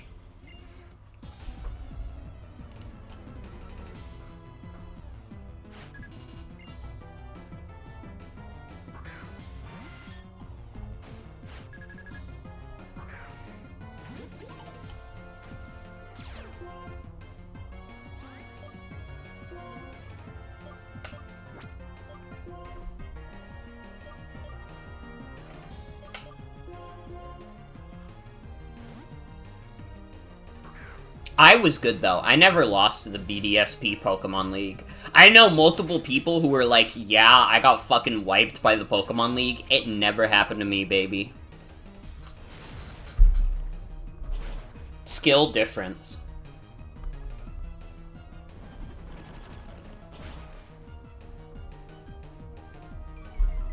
More I boast, my pride gets prouder.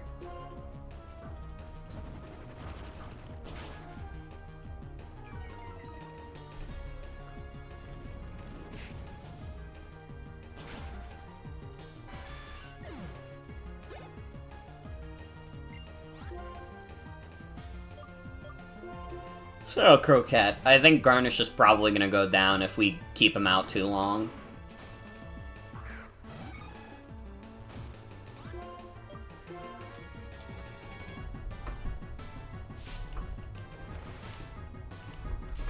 Yeah, let me look up the BDSP Pokemon League, because that shit is genuinely crazy.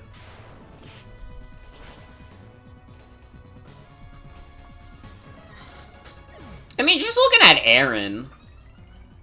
Like, listen, obviously, like, bug types aren't anything crazy, but I mean, listen, Beautifly does have Quiver Dance. You don't want to fuck with any Pokemon that has Quiver Dance. Like, you basically need to make it your priority to kill that thing dead before it starts setting up.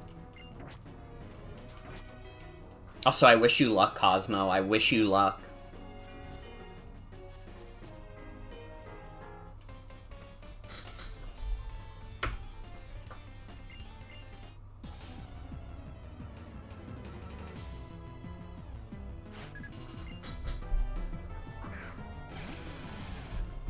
Yeah, I'm looking at fucking Flint's Pokemon.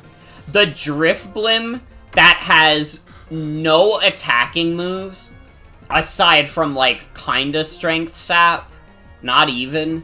Like, the Drifblim that has no attacking moves, but Minimize and Baton Pass is fucking ludicrous. That is a fucking crazy moveset for them to give an Elite Four member.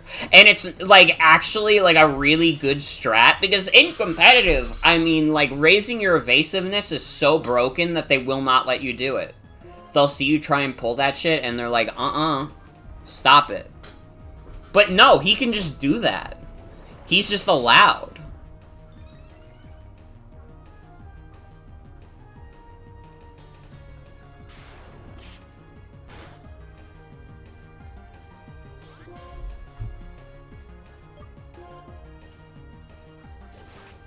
Oh, God. Don't die. No! That does so much damage to Croquette. My poor bubby.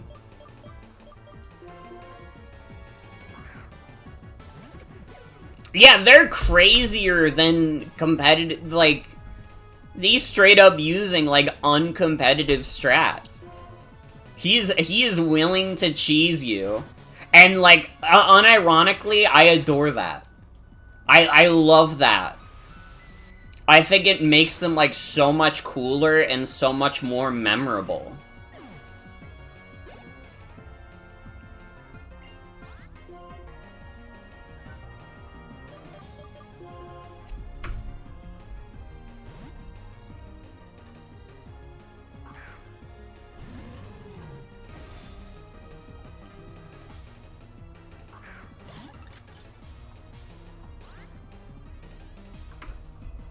Flint feels like the kind of guy who would do that too.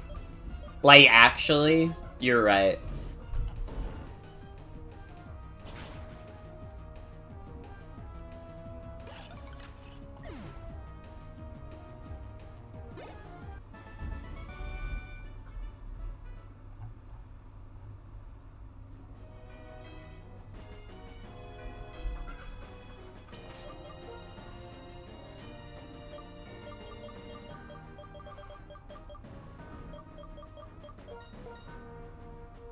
Revive Crocat.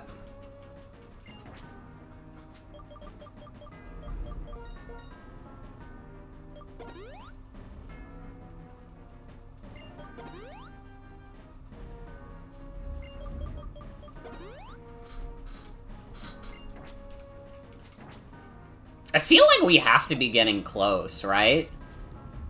How much more of Victory Road could there reasonably be?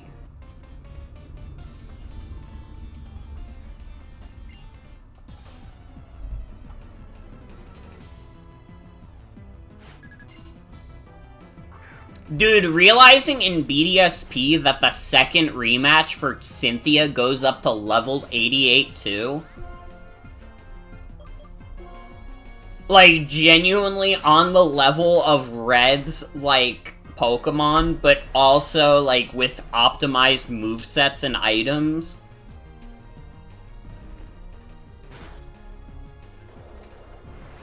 I genuinely, like, nothing but respect for the level designers at Ilka, because clearly they have, like, a greater understanding of Pokemon than, like, maybe even the Pokemon Company has. Maybe even more than Game Freak. Because they're literally cooking some devious shit.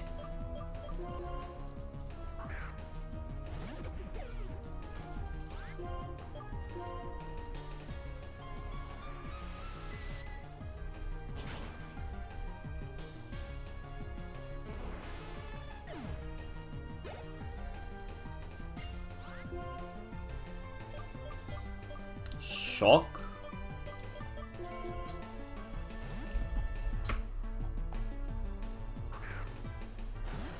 Dude, wait, it's like the funny, like, sock on these nuts. LOL! LOL! That's funny.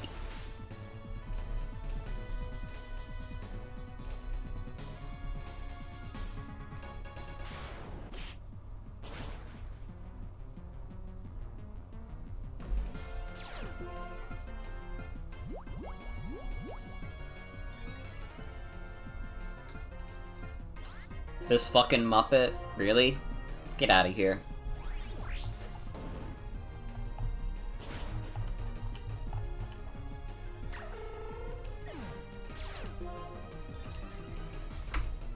I don't know, there are, like, cool and interesting things about BDSP in part because it is a remake not made by Game Freak.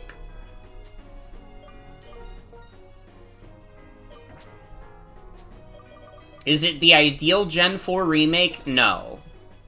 But I liked it.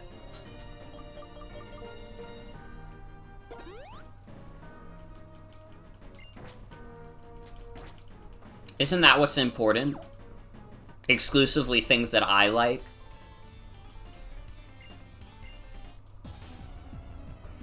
Although, it was very funny. I was on a call with a few people from Chimp Dinner Live last night, and, like, Sienna was pretty spot on with, like, saying that, like, I'm, like, generally a really positive person, and, like, they're like, unlike 99% of all people, like, I can find the good in, like, most video games. So if I dislike a game, like, actively, that I am not, like, trying at all to, like, defend it in any ways, it's, like, gotta be, like, a turbo omega shitter. Which is, like, she said that specifically because I could not think of anything nice to say about Sonic Freeriders. Because Sonic Freeriders is really bad.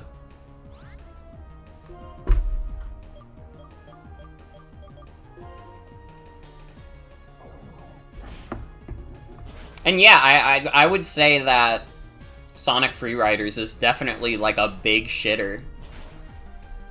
That is a fucking toilet game.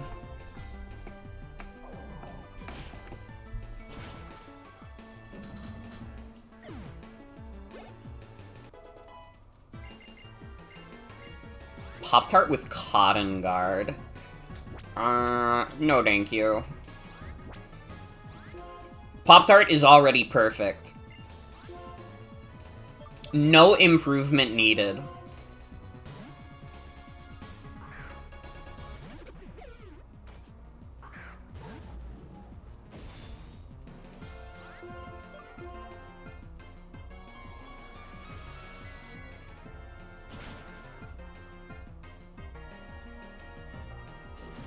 Man, I'm realizing how much of an easy dub we have against, what is her name, Caitlyn? With Zoroark. I fucking pressed the wrong move! Fuck! Well.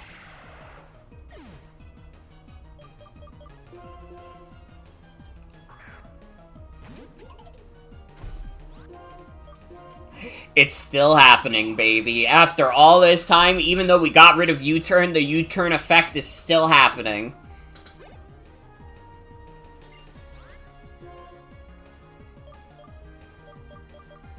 Fuck it, let's just keep Pop-Tart out. Who give a fuck? Pop-Tart, just dance on this fool.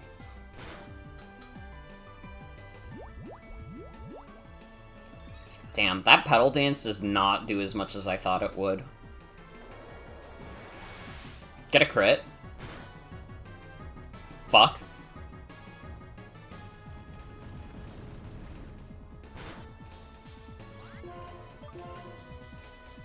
Okay, just don't hit yourself in confusion. Let's go!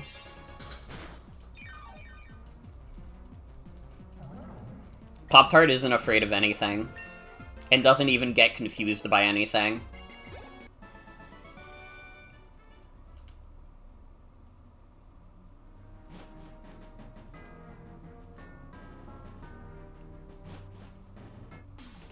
Wait up!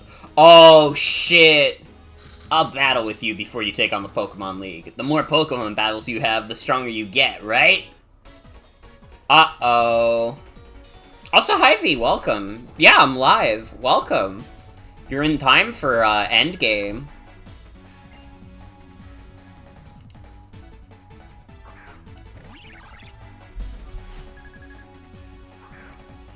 Oh, brother. I gotta go in. Who's even dead? It's Zoroark, right? Yeah. Fuck. Oh, the team is looking quite beat up right now. Okay, let's see if Doof can, like, stall a turn. We don't need fucking Doof alive. Yeah, just keep wasting Hugh's time with this shit. Dude, wait, the evasiveness going up is crazy. You saw the Soy Jack Chi that Jen posted and realized?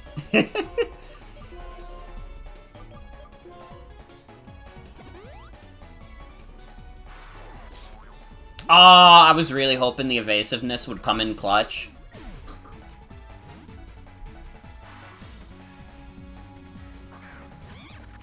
Oh, Simisage is like baby time though. Do we go for the Croquette sweep? Do you guys think it might just be time to sweep with Croquette? Against you? Because the rest of our team is looking a bit beat up. Croquette, though, I think she's ready for anything. Oh, the Rock Slide, though. Does Rock Slide hit when I'm in the air? It does not. Okay.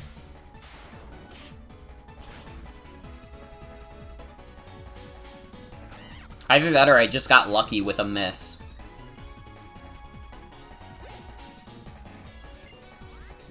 Samurott, come on. Come on, Hugh.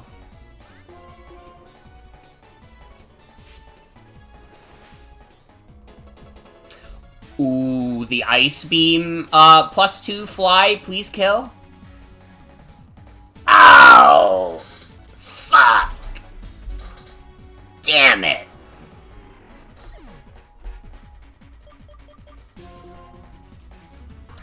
Well, we do have Sucker Punch on Pop-Tart. I saw that move coming from a mile away. No! He used a fucking Max Potion! That son of a bitch. Oh! I forgot about that. You know? I forgot about that. Let's go! Pop-Tart, you're so good! Pop-Tart really is, like, the GOAT of this playthrough. I think if there's any Pokemon that would be, like, I don't know, man. Carter's really good, too. Carter just has, like, such a crazy backstory to him. We have a really good team. I think what it really boils down to is our Pokemon kick ass. We've gathered a quite nice team. Sorry, Garnish.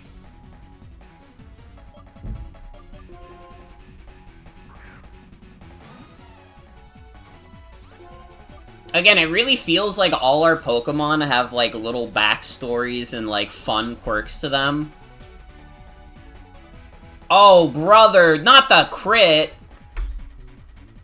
At least Bouffalant died. But I'm still not happy about it. We're down to Pop-Tart and Zoroark. Oh, and fucking Unfezant. I forgot about this dude. Oh, brother. Oh, brother.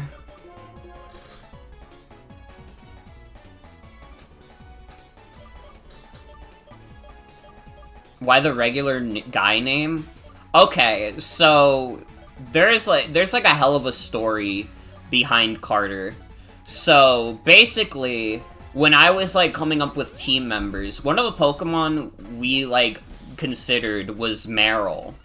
And I was like, oh, I don't know, it's not like a fairy type or anything. And then like someone said in chat, hey, this is the last generation where you can get a Meryl, or you can get an Azurill that starts female, but when it evolves, it becomes a male Meryl.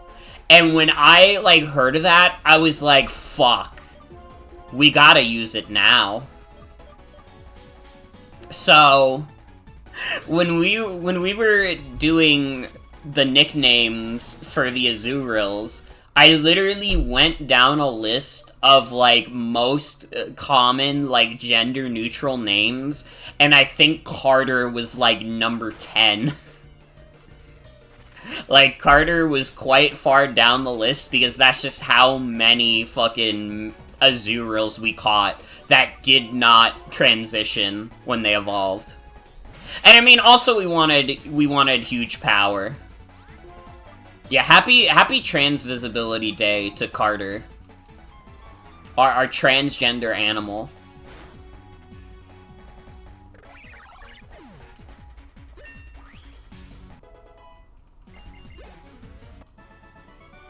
You're really something. Morgan, thanks to you, I accomplished what I set out to do during my journey. I wish I could have shown you my little sister's huge smile. This is my thanks. Hugh?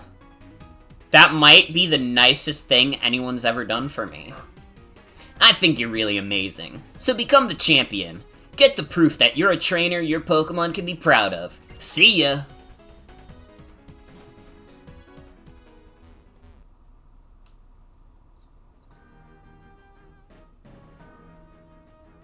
Here we go.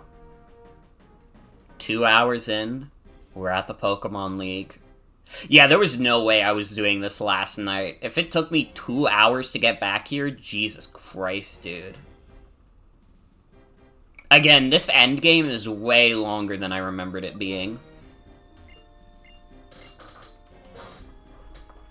Alright. Let's get Mario back in the party.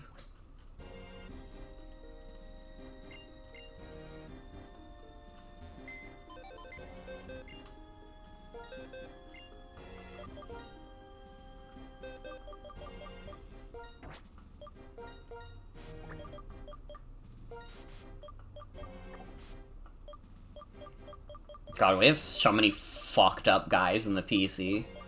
Who is the Pokemon we put into the dream to become level 100? I think it was one of the random Merrills.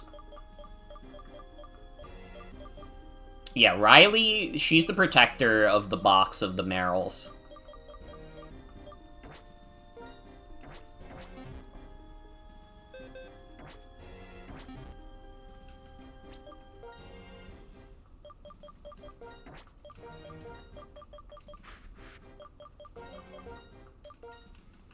Alright, let's pop the 3 rare candies on Mario, since Mario missed out on some yummy EXP.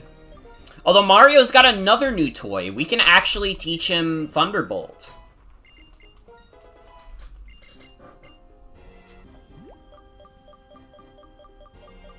Things are coming along swimmingly. Thunder! We go from 80 power to 95. Good trade-off. Alright. Let's buy some of our final healing items. I think we want like 30 of each. Just in case. You know, you never know.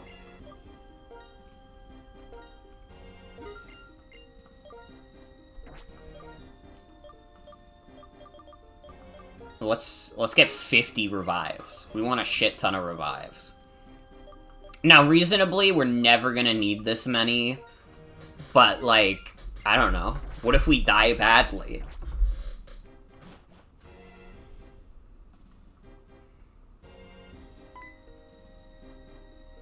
Pokemon League is a place where you both pursue strength and express it. The way to express it is simple. You just have to beat the Elite Four and the Champion. You can start your challenge by battling any of the Elite Four, and if you beat them all, you can challenge the Champion. However, I warn you, once you start your challenge, there's no turning back. You must keep battling until you defeat all of them, or are defeated yourself. Do you want to go in? Then proceed.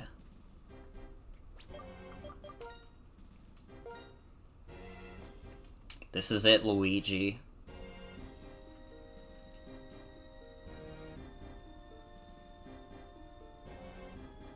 I don't remember which Elite Four member is behind which door, so we're just gonna go from left to right, without any consideration for which ones will be hard and which ones will be easy.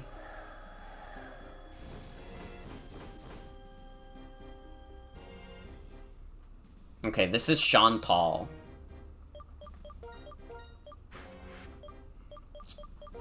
So let's start with Zoroark.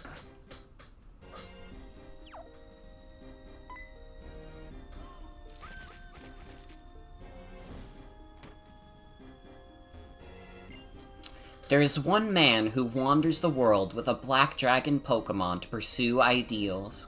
That's part of a novel I'm writing. I want to write down the event that happened on that day. Sorry, it has nothing to do with you. You're a challenger, right? I'm the Elite Four's Ghost-type Pokemon user, Chantal, and I shall be your opponent.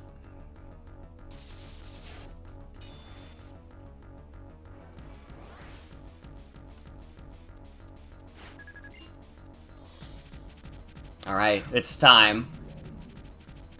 The Coffagrigus.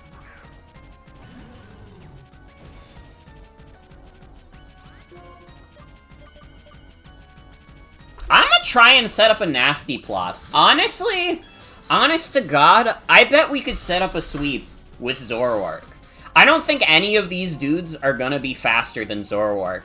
Immediately, like, Going Psychic into Zoroark is so funny. I think we insta-sweep. I think we just won. Because that happened. Dude, let's fucking go. I mean, honestly, as long as we get lucky with the flinches, although, I don't think she has any Pokemon with Sturdy, or anything with, like, a Focus Sash or whatever, so I think we're fine.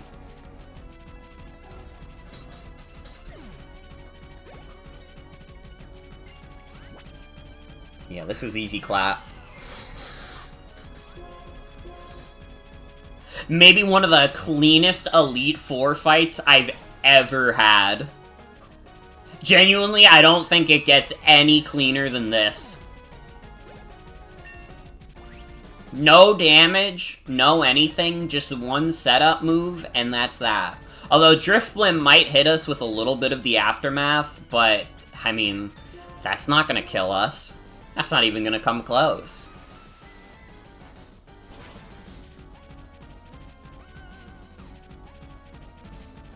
That was one of the easiest sweeps I've ever done. Do you ever feel at a loss for words when something greatly moves you? To tell you the truth, I'm a writer, but right now I'm having trouble to put my thoughts into words. You were just that impressive. My Pokemon and the Challenger's Pokemon. Everyone battled even though they were hurt. Thank you.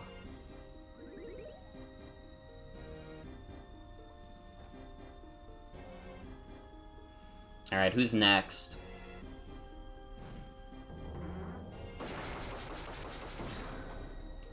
Grimsley. You are Dark type. So, I want to have Garnish take you on. Let me actually remember to give my Pokemon, like, helpful items also. Like, fuck's sake. Can I be honest also? I really have to go to the bathroom. After I put these items on, I'm gonna go use the bathroom.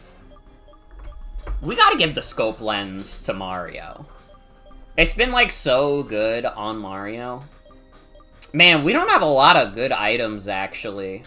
Come to think of it, our items are kind of ass.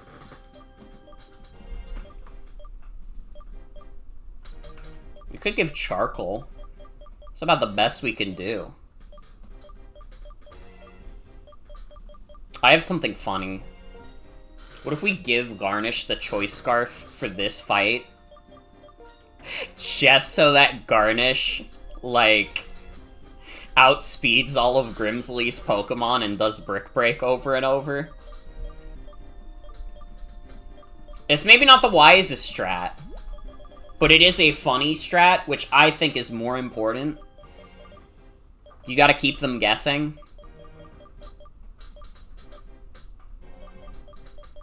Fuck, where is the scope lens? That is Mario's special toy. Let's give Croquette the Life Orb. I'm not over the moon about Life Orb as an item, but the extra power might be just what we need at this point in the game. Carter, we obviously just give, like, Mystic Water. Like, duh. We don't have a Miracle Seed for Pop-Tart, I don't think. So, like, I don't know. What do we have that we can give you?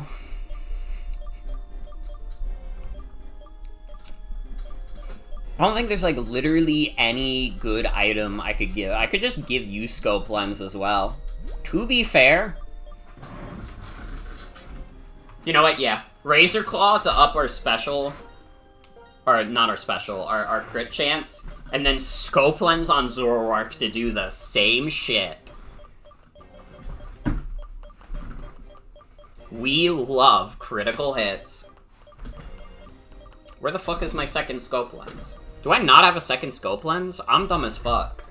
Well, shit. I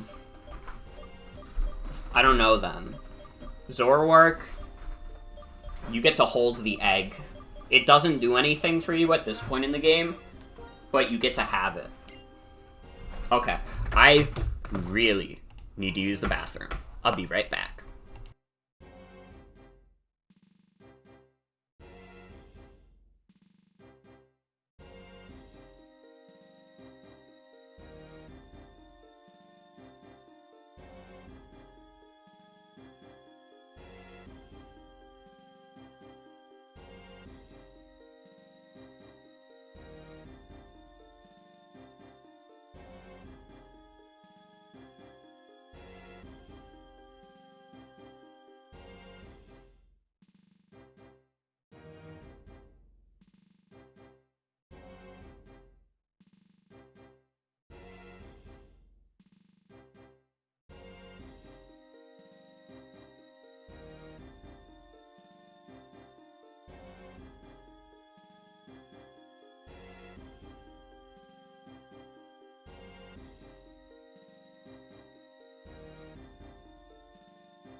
Okay, sorry. If I didn't use the bathroom then, I was gonna die.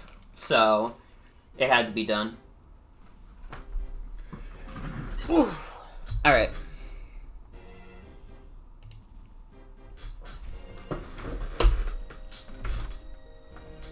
Alright, I tried to pick up the controller that's broken. Our table!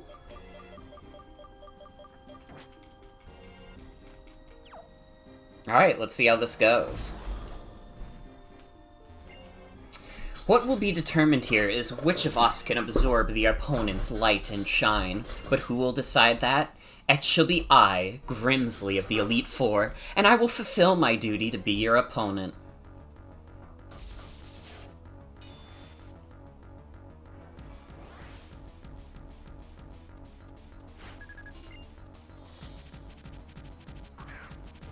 Okay, Lipard, come on. Fake as fuck. Alright, let's start the Brick Break sweep. Oh, fake out! It's okay. It did 24 damage.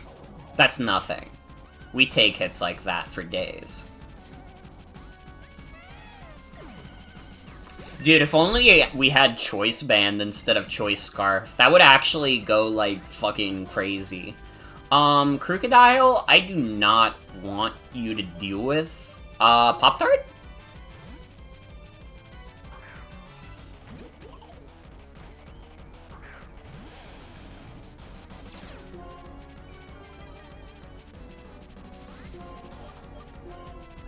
Got a nice pedal dance going. Dude, Crocodile's faster? How fast is this thing? I guess Maractus isn't like the speediest mon in the world, but Crocodile does not look like a dude that would be that fast. I gotta be real.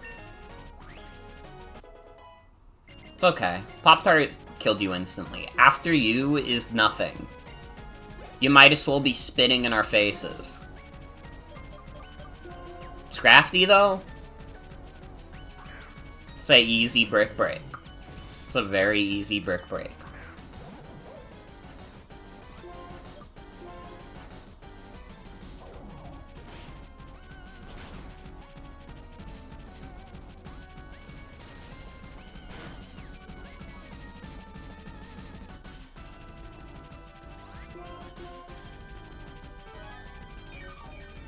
I'm not scared of you if all you can reasonably do is Rock Tomb.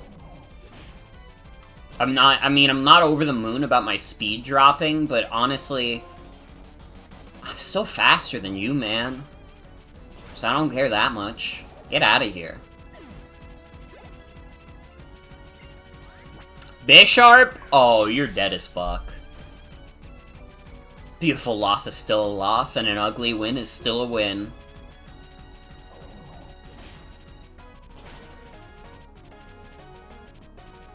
Easy clap. Let's go. Where there's a winner, there's also a loser. It's pathetic to make a big deal out of losing if you can't take it. If you're a true Pokemon battler, you'll reflect upon your loss. You speak too fast. Whether or not you get to fight at full strength, whether or not luck smiles upon you, none of that matters. Only results matter, and a loss is a loss. See, victory shines like a bright light.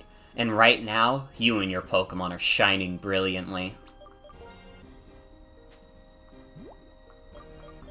Alright.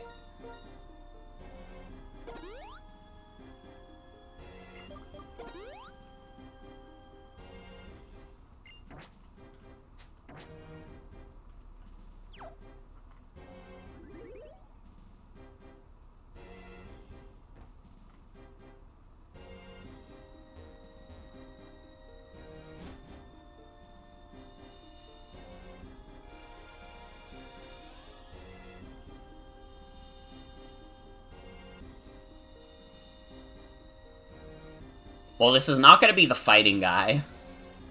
That's for sure. Yeah, there's Caitlyn. You got the 6,000 Drowsy encounters? Let's go. Congratulations. Are we about to sweep Caitlyn in the exact same way we swept Chantal? Do you think? Like, do you think we're just setting up for literally, like, turn one nasty plot into a sweep? It's me who appeared when the flower opened up. You standing over there? You look like a Pokemon trainer with strength and kindness. What I look for in my opponent is superb strength. I'm counting on you.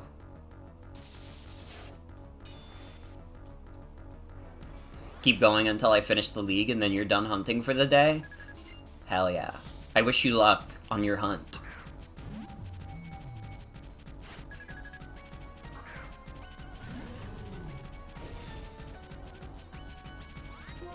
Alright, easy nasty plot turn one.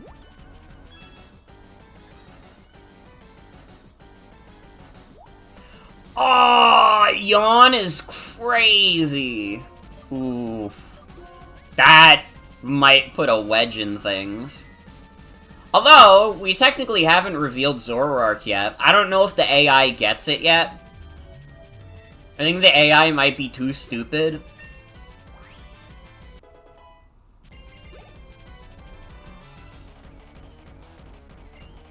Uniclus? I bet we could use this turn to heal off the sleepiness. Then everything will be literally fine. Yup. Yup. Get owned. You don't know Jack. That's kind of true about Nasty Plot. It's like nerd emoji, but it's also like nerd emoji going evil.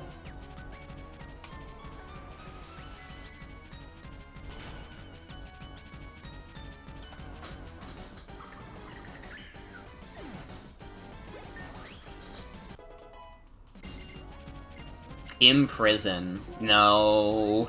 No! I don't think so.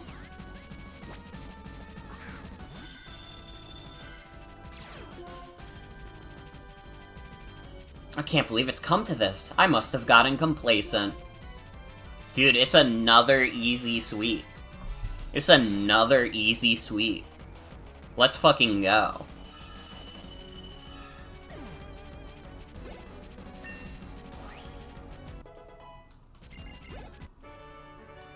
You and your Pokemon are both excellent and elegant. To have been able to battle against such a splendid team, my Pokemon and I have learned a lot. Thank you so much. You haven't faced all the members of the Elite Four yet, have you? Don't concern yourself about me. Go on ahead. Alright, we just have Marshall left. And that's it. Dude, we're like fucking cleaning house. None of these trainers have put up much of a fight. Which is like crazy, because this is like a decently tough Pokemon League. But we've just been like, we're like so situated for these guys. It's crazy.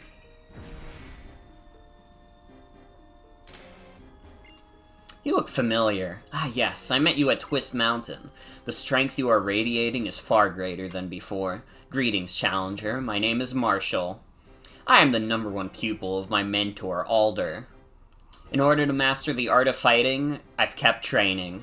You're also walking a similar path with your Pokemon. It is my intention to test you, to take you to the limits of your strength. Kya!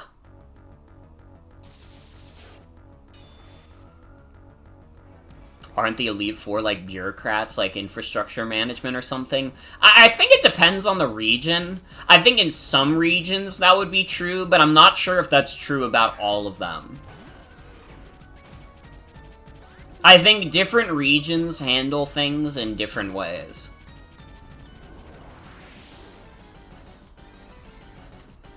Okay, I'm hoping Throw doesn't... hitting me with the Rock Tomb immediately? That fucking sucks.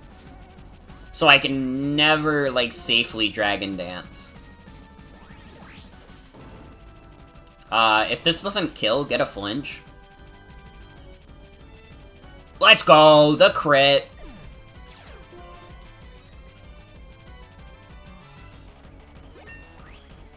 I forgot I have Life Orb on, too. Life Orb will probably help out a lot.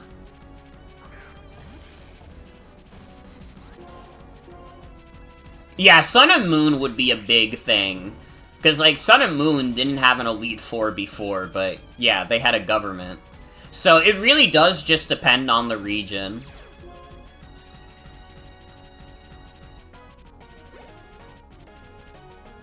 Oh my god, the Pokemon League in Alola is a result of colonization. Like, maybe that's thinking too much into it. But, like, that's a tradition that didn't exist in that region before, huh?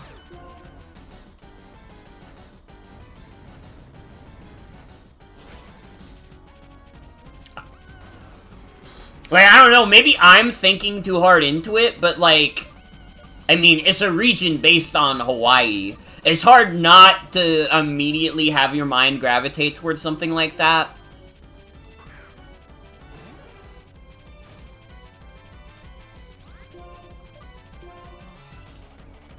Okay, so Marshall is not going to be a clean sweep. I think this is the first time we've actually had a Pokemon go down. Mario, just get the paralysis.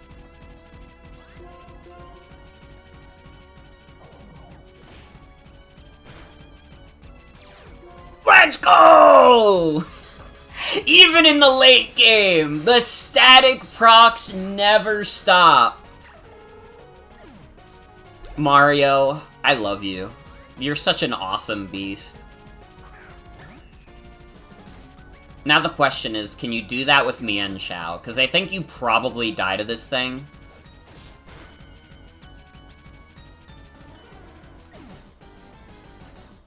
Yeah. Yeah. Pretty much exactly what you said, Cosmo.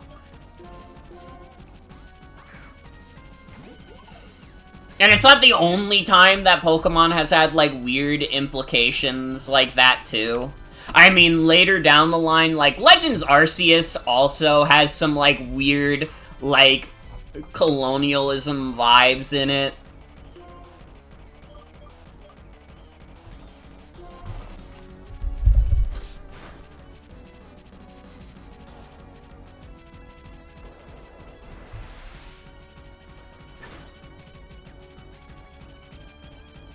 Oh, that didn't kill.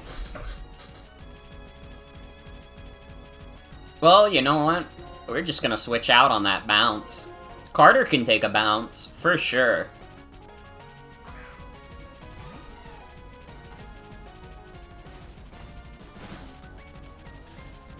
Oh! Bro, who the fuck even remembers that bounce has a paralysis chance? Nobody in history has ever gotten the bounce paralysis chance before now.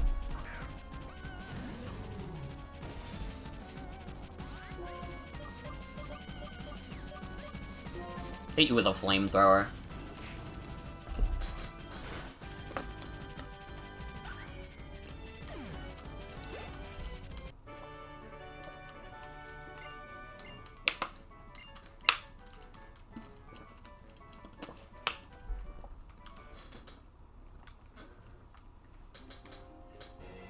Now, you have become the strongest trainer in this Pokemon League. The statue in the central chamber will take you to the Champions Room.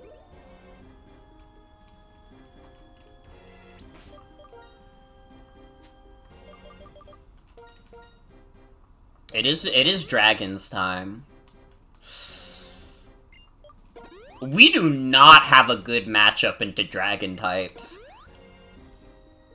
We really don't. It's looking kinda rough. But you know what? I didn't think we were gonna have as easy of a time with the Pokemon League as we have thus far. Even Marshall, we were never at risk of losing. Can Carter learn any Ice TMs? Not any physical ones, I think. Like, if we had Ice Beam, maybe, but Ice Beam would not be very strong. I don't know, do I have Avalanche? Avalanche could be something. I don't think I do. I have Frost Breath. Can anyone learn fucking Frost Breath? No.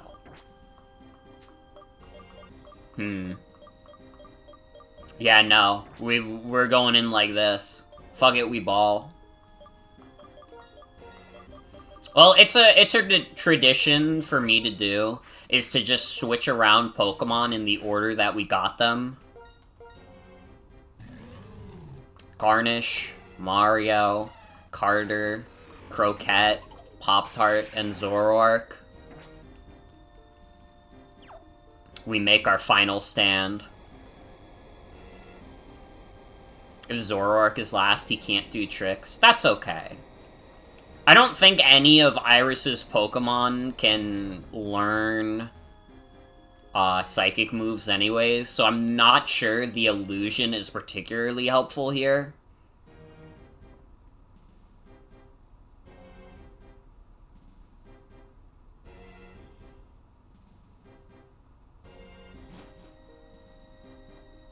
Could know fighting moves.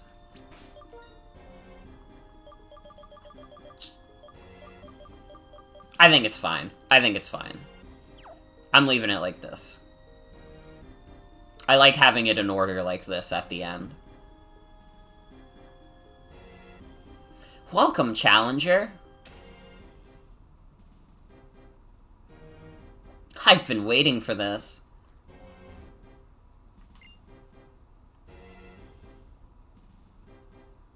Know what? I really look forward to having serious battles with strong trainers. I mean, come on! The trainers who make it here are trainers who desire victory with every fiber of their being, and they are battling alongside Pokemon that have been through countless difficult battles. If I battle with people like that, not only will I get stronger, my Pokemon will too, and we'll get to know each other even better. Okay, brace yourself. I'm Iris, the Pokemon League champion, and I'm going to defeat you. Let's fucking go.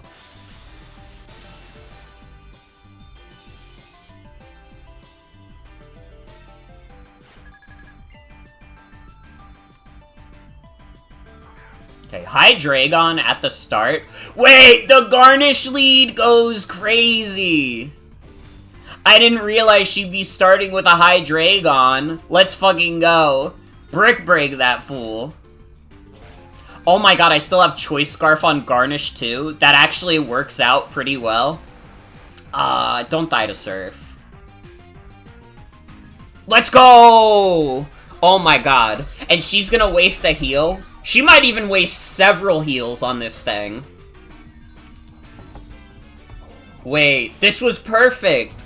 It all worked out. It all worked out.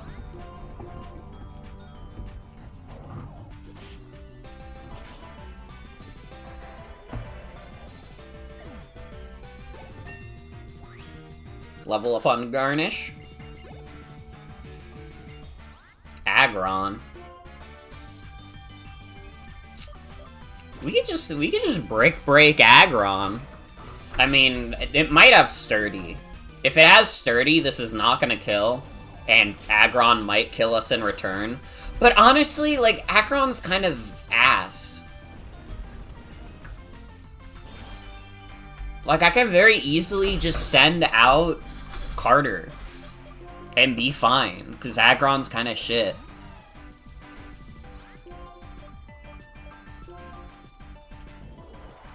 Oh, dude, Aggron's actually faster than Carter.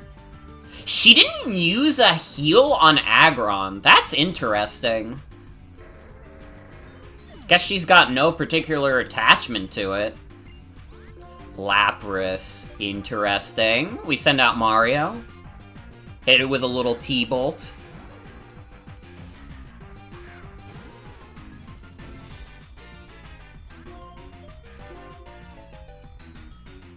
Oh, you're trying to sing me, bitch?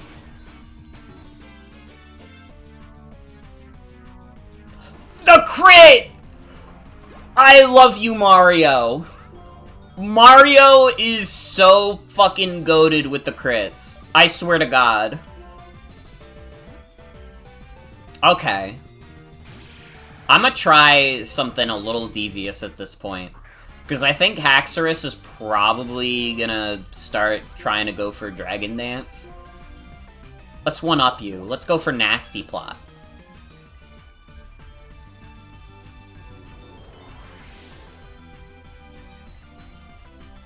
The question is, are you faster than me now? I don't think you are. I'm calling your bluff. You are in fact faster than me now. Fuck. We might be in trouble.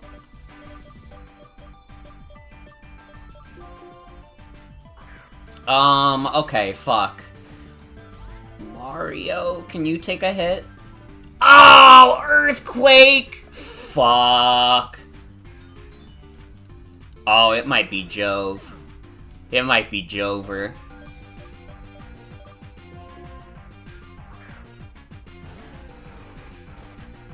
I just need to get some damage on it. I just need to get some damage on this dude so Pop-Tart can kill with Sucker Punch. And Croquette with Fly might be our best bet. Oh, dude, the fucking... The fucking Dragon Dance is going so crazy right now. Oh, brother, that didn't come close. Oh, it has dual chop.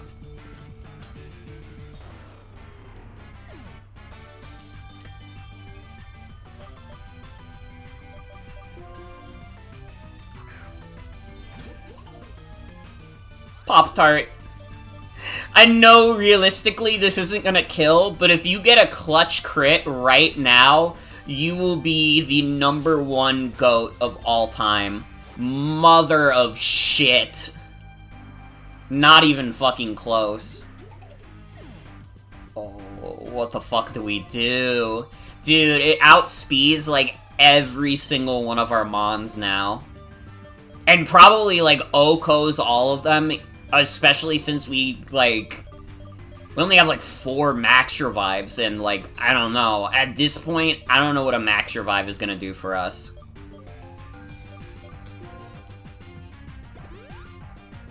Okay, here's my bit.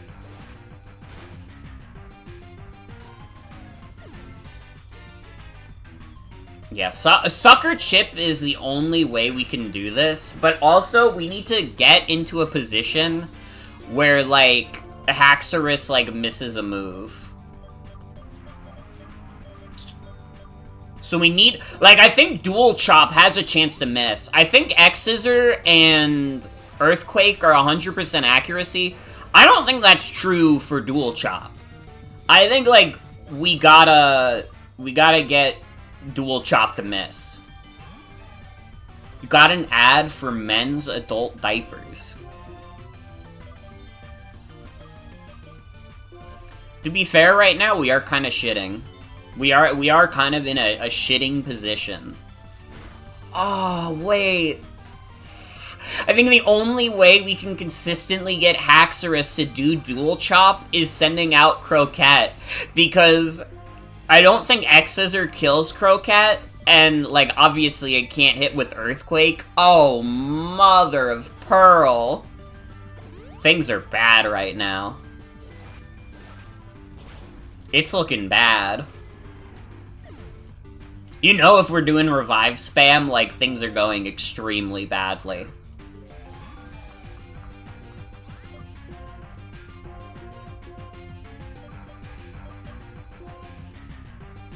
Come on, try and hit Carter with a Dual Chop.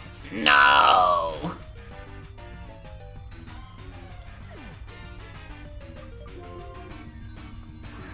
I think me using Mother of Pearl as an exclamation is because I've been, like, kind of, like, I don't know. I've been thinking a lot about SpongeBob.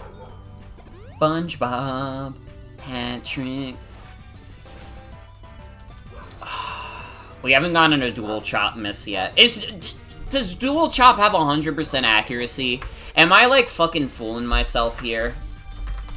Dual Chop Pokemon.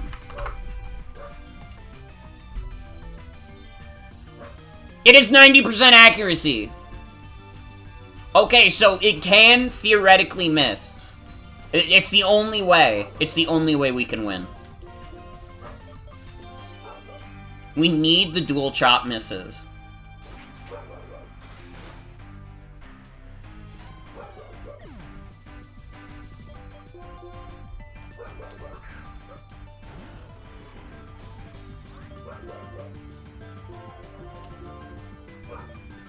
With double Dragon Dance, though?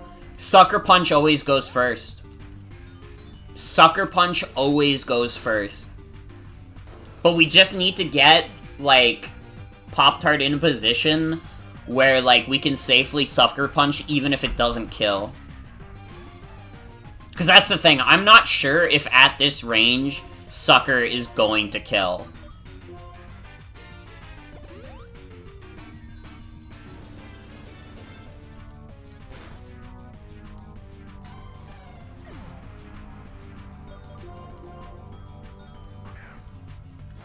Come on, Croquette. Just dodge one. Just dodge one Dual Chop.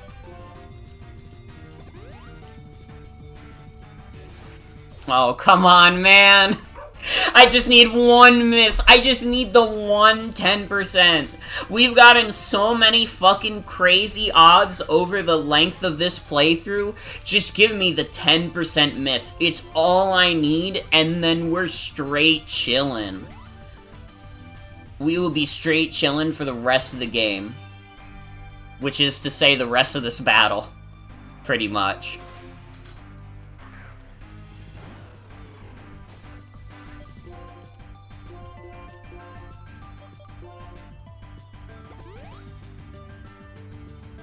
Oh, come on, dude.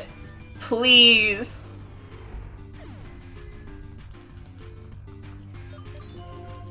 Ugh.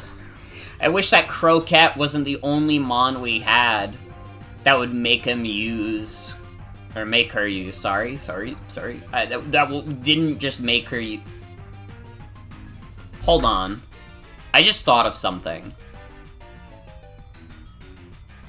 No, wait, but she's doing Earthquake on Mario. For a second, I was like cooking some insane shit in my head. I was like, wait, what if we have Haxorus do a physical move against Mario, and it makes contact, and then Mario paralyzes the fool?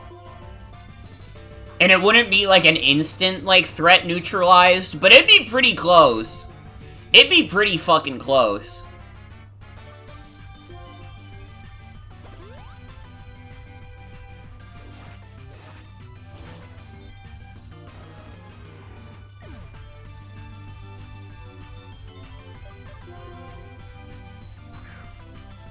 Oh, brother. Oh, brother.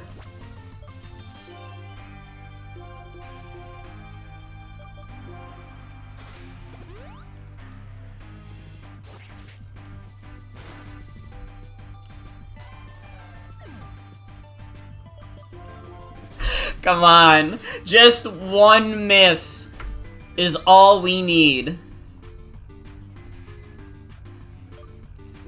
It might actually run out of dual chops before it misses. Dude, if we go through 15 dual chops in this battle, that would be insane.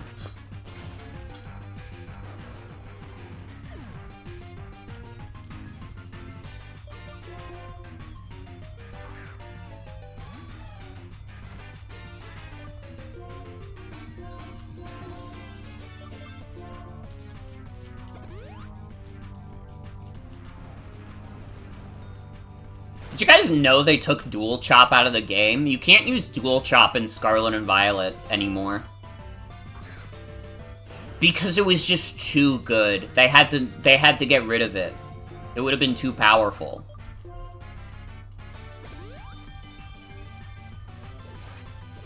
It didn't have the chops, it's true. Can we just get one Dual Chop miss, please? How many fucking times have we gone through this song and dance at this point? It would be fucking crazy if we actually just went through, like, all of our revives doing this.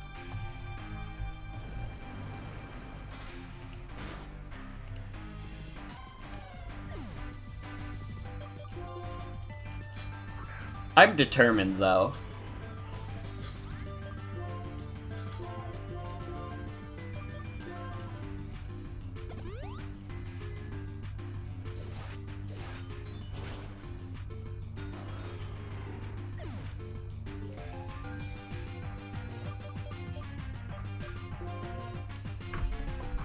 If we just had another Pokemon that could reliably get it to Dual Chop, it would be so much easier.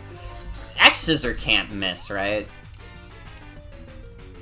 You're doing Dual Chop against Carter? Let's go! That's another Dual Chop down!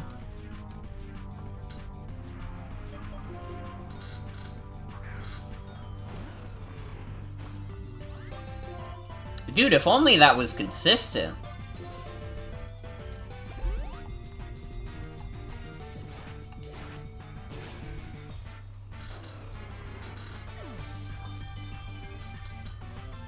I think you might be right. We might actually just run out of moves. Like, we might use up all of this Haxorus's PP before we get the dodge.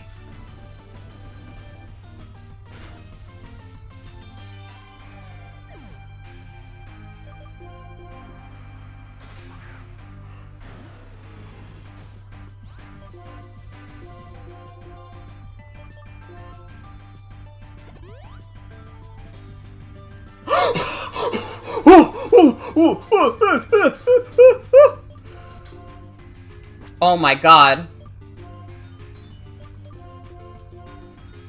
Pop-Tart. Revive. Is going for a dragon.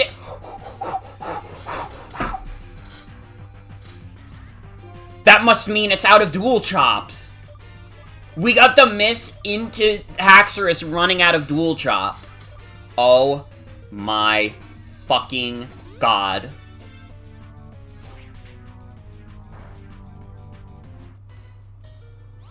It can't even kill Croquette with an X-Scissor. Wait. We can stall you out of X-Scissor.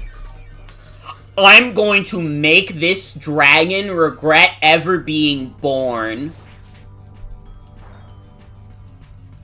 I am going to pull the reverse dragon dance sweep on Iris now.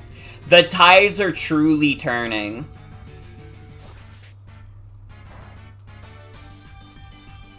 She's gonna have to get a crit. Which, granted, is not impossible. That could very reasonably happen, and I would be a little upset about it.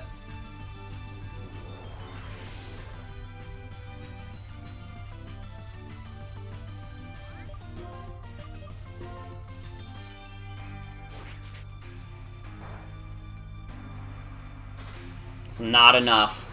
It's not enough at all.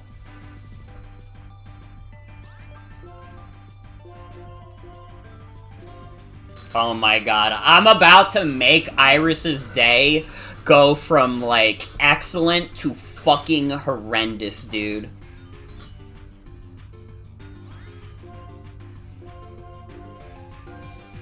As I keep chucking potions at my big-ass dragon.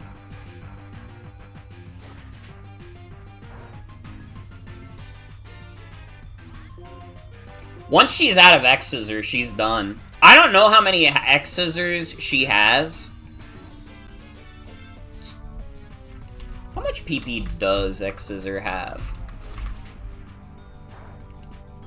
X-Scissor also has 15 PP. So I feel like we actually have to be, like, pretty close to it being done, right? If we already ran out of dual chops, we have to be pretty close to X-Scissor being done.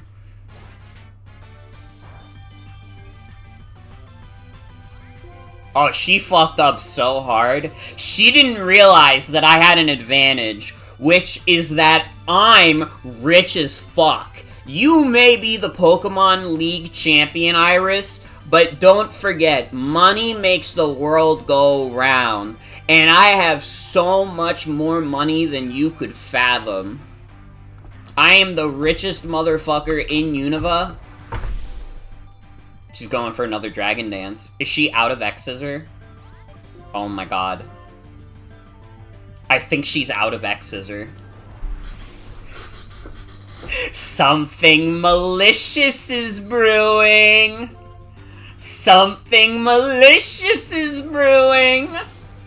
Uh-oh. Uh-oh. Trying to go for Earthquake? That's not gonna work.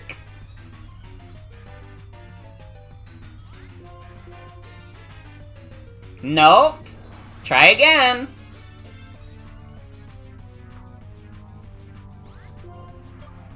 Alright.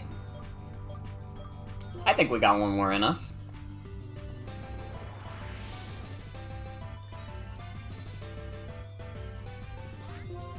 Hey Iris, just so you know, as a wise man once said, I'm about to unleash my rage.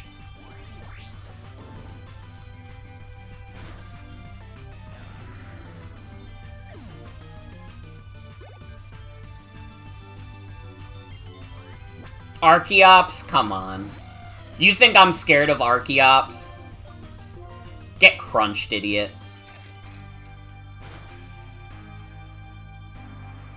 Nope. Not a fucking threat. Druddigon, please.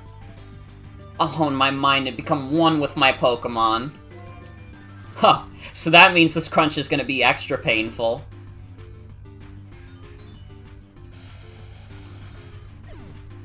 We did it. With our beautiful, lovely Croquette, who we so lovingly trained from level 10, from Bagon to Salamence. Croquette is ultimately the one that gets us the win.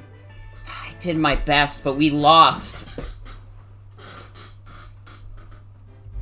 I'm upset I couldn't win. But you know what? More than that, I'm happy. I mean, come on. By having a serious battle, you and your Pokemon, and me and my Pokemon, we all got to know one another better than before. Yep, we sure did. Okay, let's go.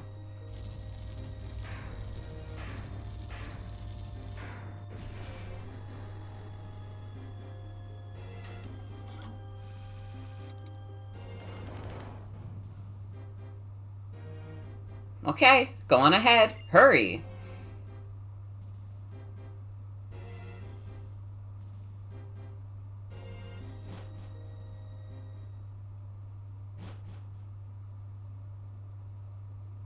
So, this room is the Hall of Fame. Your name and your Pokemon's names will be recorded here, so these important things will never be forgotten. That you are an excellent and kind trainer. That you are considerate towards your Pokemon, and you give them your whole heart. And that your wonderful Pokemon believe in their trainer with all their hearts, and together you have a strength that knows no bounds.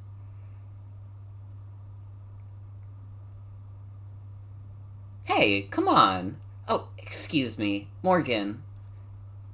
To the trainer standing before me, and to the Pokemon at your side, your beautiful bond has grown stronger through battle. In order to make this bond an eternal treasure, your names shall be recorded here. V redeemed pretty good, and you know what? At the end of the day, I've gotta say, it's pretty good.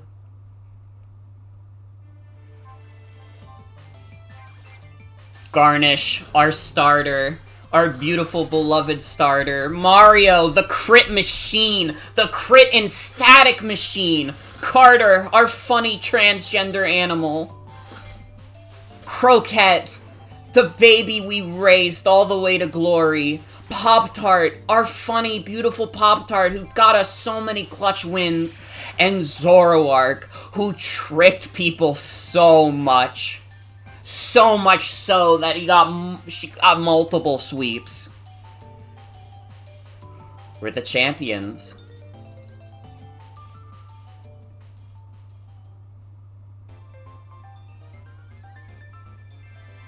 Oh, we did it, guys. We unlocked challenge mode. Oh, wow.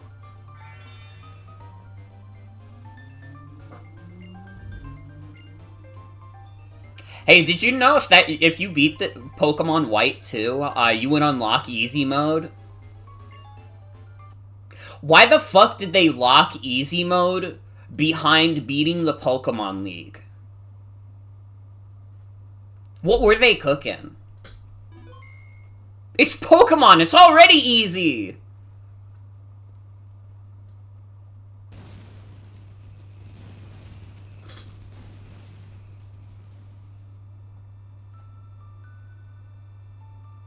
What a journey. What a journey. I have to be honest, it's maybe not my favorite Pokemon game. I think this is my favorite Pokemon playthrough I've ever done. Genuinely. Like, I have such a fondness for the team that we put together. It feels like we had so many interesting stories because of them. I mean, like, Garnish, obviously, our beautiful beloved starter. Mario was like, listen, we had to work to get a good electric move on Mario. We were stuck with Volt Switch for quite some time. But even then, Mario was never useless. Mario was a fucking crit machine. Kept getting all these clutch crits left and right, and not only that, almost every fucking time that dude was hit with a contact move, instant paralysis on the opponent. Mario went fucking crazy. And then we had Carter, our beautiful transgender animal, who we tried so hard to get, just that one trans Meryl, and when we finally got him, he was a great member of the team, you know, he was quite strong, especially early on, and he was just he was so good, you know, he was so good. And then we had Croquette, our Salamence, our one Dream World Pokemon. A Pokemon that we tried so hard to raise all the way from a level 10 Bagon. And man, it was tough. It was rough getting all the way there, admittedly. And listen, it's not like Croquette was dropping dead, like, left and right. But Croquette was not exactly a heavy hitter, like, ever, until she finally evolved into her true form. And I mean, she secured us the dub with the champion, which you gotta admire. You gotta admire. And Pop-Tart, our funny Maractus. Pop-Tart did so much for us, you know? Pop-Tart was responsible for multiple gym wins. Like, Pop-Tart single-handedly got us the Dragon-type we got the Drayden win because of Pop-Tart. I thought that Sucker Punch was gonna be a throwaway move on Pop-Tart. It actually became, like, Pop-Tart's most clutch tool.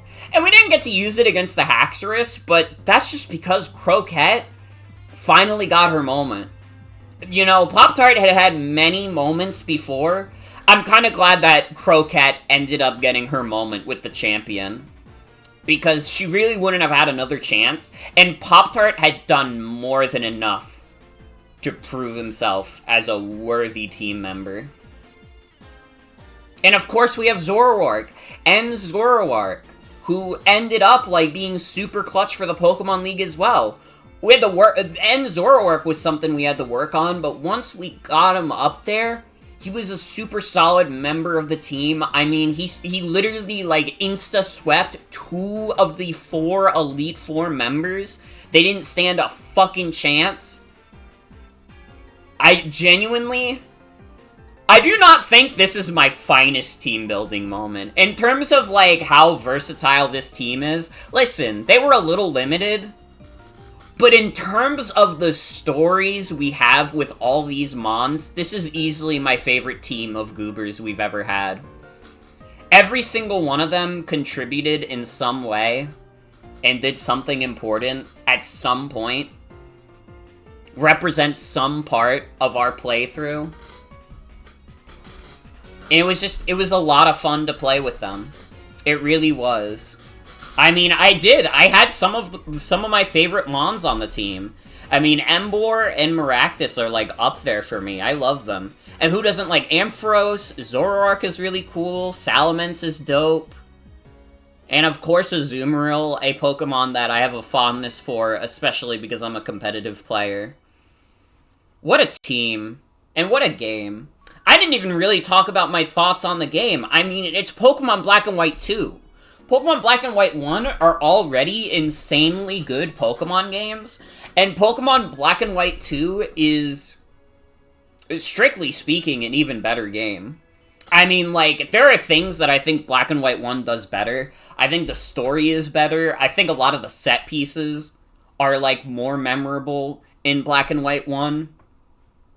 But overall, I would say Black and White 2 is a better overall package. You got a much bigger variety of Pokemon you can use, which I always appreciate. It's one of the things I appreciate most about the more modern Pokemon games. Like, I would say this is the first game where it really feels like they give you such a big variety of Pokemon to use. I mean, there's like over 300 Mons in the decks. Like, just the regional decks. So you got like a big selection of guys you can use, which I think always makes the game more fun. And it's like, it's a game that can be genuinely a little challenging. I mean, you saw, we were having some trouble against Iris. But, you know, it's still a Pokemon game at the end of the day. It's not going to be too tough. It's not going to be anything you can't do. Because they gotta make sure the 3-year-old who's going to the Pokemon League with nothing but their superior that knows, like, Cut, Leaf Blade, Leaf Storm and fucking, like, Strength can beat the game. But it's still, it's a wonderful experience. Pokemon Black and White 2 are, like, the lowest selling mainline games. So, like, if you're the kind of person who's never gotten a chance to play these games, listen, there are ways. You don't have to pay the big money for it, but don't tell Game Freak that I told you that. Yeah, definitely. Like, Black and White 2 was the first to have the really big decks, and then, like, every generation after just kept building on that. X and Y had a really big regional dex. Alola had a really big regional dex. Sword and Shield had, like, 400 Mons. So did Scarlet and Violet. I mean, but Black and White 2 was the progenitor of all that. And I like these games a lot. I like Black and White 2 a lot. And I highly recommend them. I think for a lot of people, this is kind of like the end of an era when it comes to Pokemon. You know, I continued to love Pokemon much, much past Black and White 2. But there are a lot of people where this is kind of the peak of the series, and then everything after that is kind of shit. And, like, I don't agree with that necessarily, but, like, I also get it. It's definitely the last of, like, this kind of Pokemon game. It's the last of the pixel art style. It's the last without, like, this, like, big, like, Team EXP share. It's the end of an era, you know? Game Freak isn't really able to polish the games to the same degree that they were able to with Pokemon Black and White 2. And, like, I hope that gets fixed. Lord, I hope that gets fixed, because I've said it many times. Game Freak is a very talented studio. I think even to this day, their talent shines. The fact that Scarlet and Violet came out and wasn't, like, a complete, like, shitting disaster, when by all means, the way development of that game went, developed under a super tight deadline, while trying to be open world, while also being developed partially while nobody was in the fucking office because of COVID. Like, Game Freak, you can say whatever you want about Scarlet and Violet as video games. It is definitive proof to me that Game Freak is super fucking talented at what they do, and they just keep getting dealt bad hands. They've been dealt a bad hand by how strict the Pokemon cycle must be. But, you know, fingers crossed things are looking up. You know, I'm kind of hoping that Legend ZA is, like, the only Pokemon game we get next year. That would be nice. I would love if we didn't just get Gen 10 right away. That would be sick as fuck. You know, let us ruminate on Gen 9 a little bit more. Because it's really just been, like, every 3 years we do the generation jump, and it's not sustainable. We've gotten some good games out of it, but it's not sustainable. I want there to be a Pokemon game that unites the fandom in their adoration for it in the same way that Pokemon Black and White 2 does. Other than, like, people who are still, like, Gen 1, like, diehards, like, I don't think there's a single person who hates Pokemon Black and White 2. Like, it is so good. And I hope that me playing through it got that across to you, especially if maybe you hadn't really had the chance to play it yourself. This is not going to be the end of the Poke Marathon at all. I mean, I want to get X and Y done before Legend ZA comes out, but in a way, it is a little bit of, like, the end of an era for me. As I've stated, I'm not going to be streaming as many days as I used to.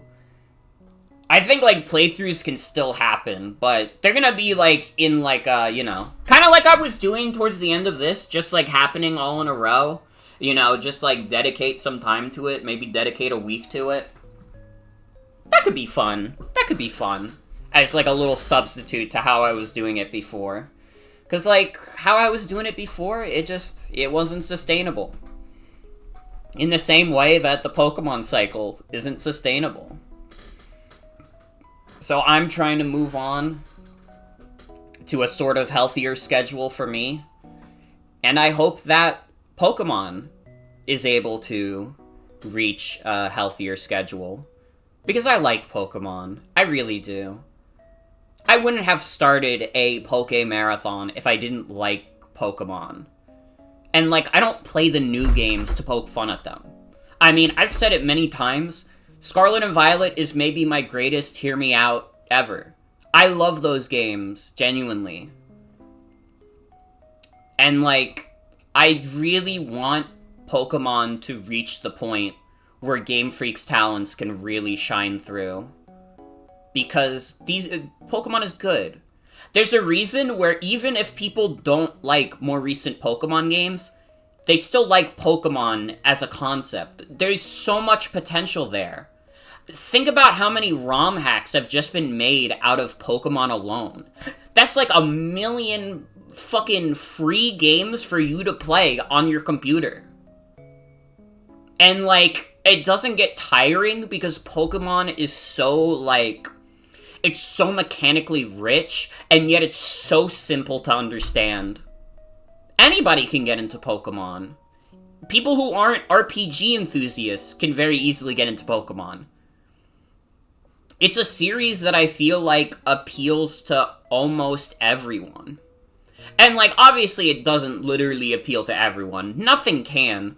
But Pokemon is maybe the closest we have ever gotten to a game concept that is universally appealing to everyone.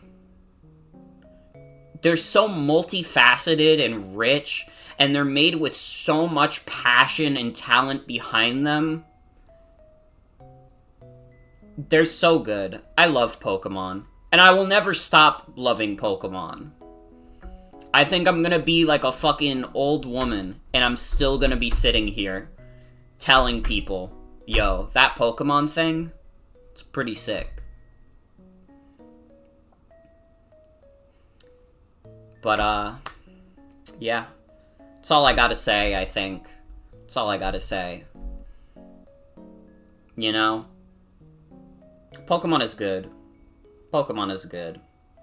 I love this series very much. And, you know, as we get into the 3D era, it's gonna be a little awkward. It's gonna be a little awkward, because I don't have as much of a fondness for the 3DS games. The 3DS games are probably the Pokemon games that I'm least fond of. But I still like them. It's just not gonna reach this same level of love and passion I have. But that's okay. You know? I'm always gonna be most nostalgic for those Pokemon games that I played as a kid. As I've gotten older, you know, Gens 1 through 3, I played so much of those as a kid that those are the generations I gravitate towards the most. And, like, I'm not so caught up in my nostalgia that I can't enjoy new things. I think that's a very easy trap to fall into when you're, like, looking at games, especially in these series that are primarily for kids, is that you see a new game, and, like, you see a slip-up with it, and you're like, yep, I always knew this series made for children was gonna get bad. It wasn't this bad back in my day. It's very easy to fall into that cynical kind of mindset. And, like, listen, I can't stop people from doing it. And I'm not gonna go out of my way to say, like, you actually have to like every single one of Nintendo's franchises, because Nintendo actually makes really good games. Listen, if you want to say that Nintendo makes some of the worst video games ever, go right ahead. I'm not gonna defend them. I just think that some people deny themselves newer experiences in, like, franchises they loved as kids. Because a lot of the times, yeah, it ends up different. Things change. Franchises don't necessarily stay the same. Even in franchises like Pokemon that seem very stagnant, Pokemon has changed a lot over the years. And that's just how things go. You know? You can't be so caught up in your nostalgia that you can't, like, welcome new things into your life. Whether that be a new entry in an old franchise you like, or, like, something, like, an entirely new piece of art for you to enjoy. I've been rambling for quite a bit. But it came from the heart. It came from the heart. I like Pokemon. I hope that things get a little better for Pokemon, but I still like Pokemon. And I hope that you enjoyed my playthrough of this game. I hope you too got attached to the funny little goobers we assembled.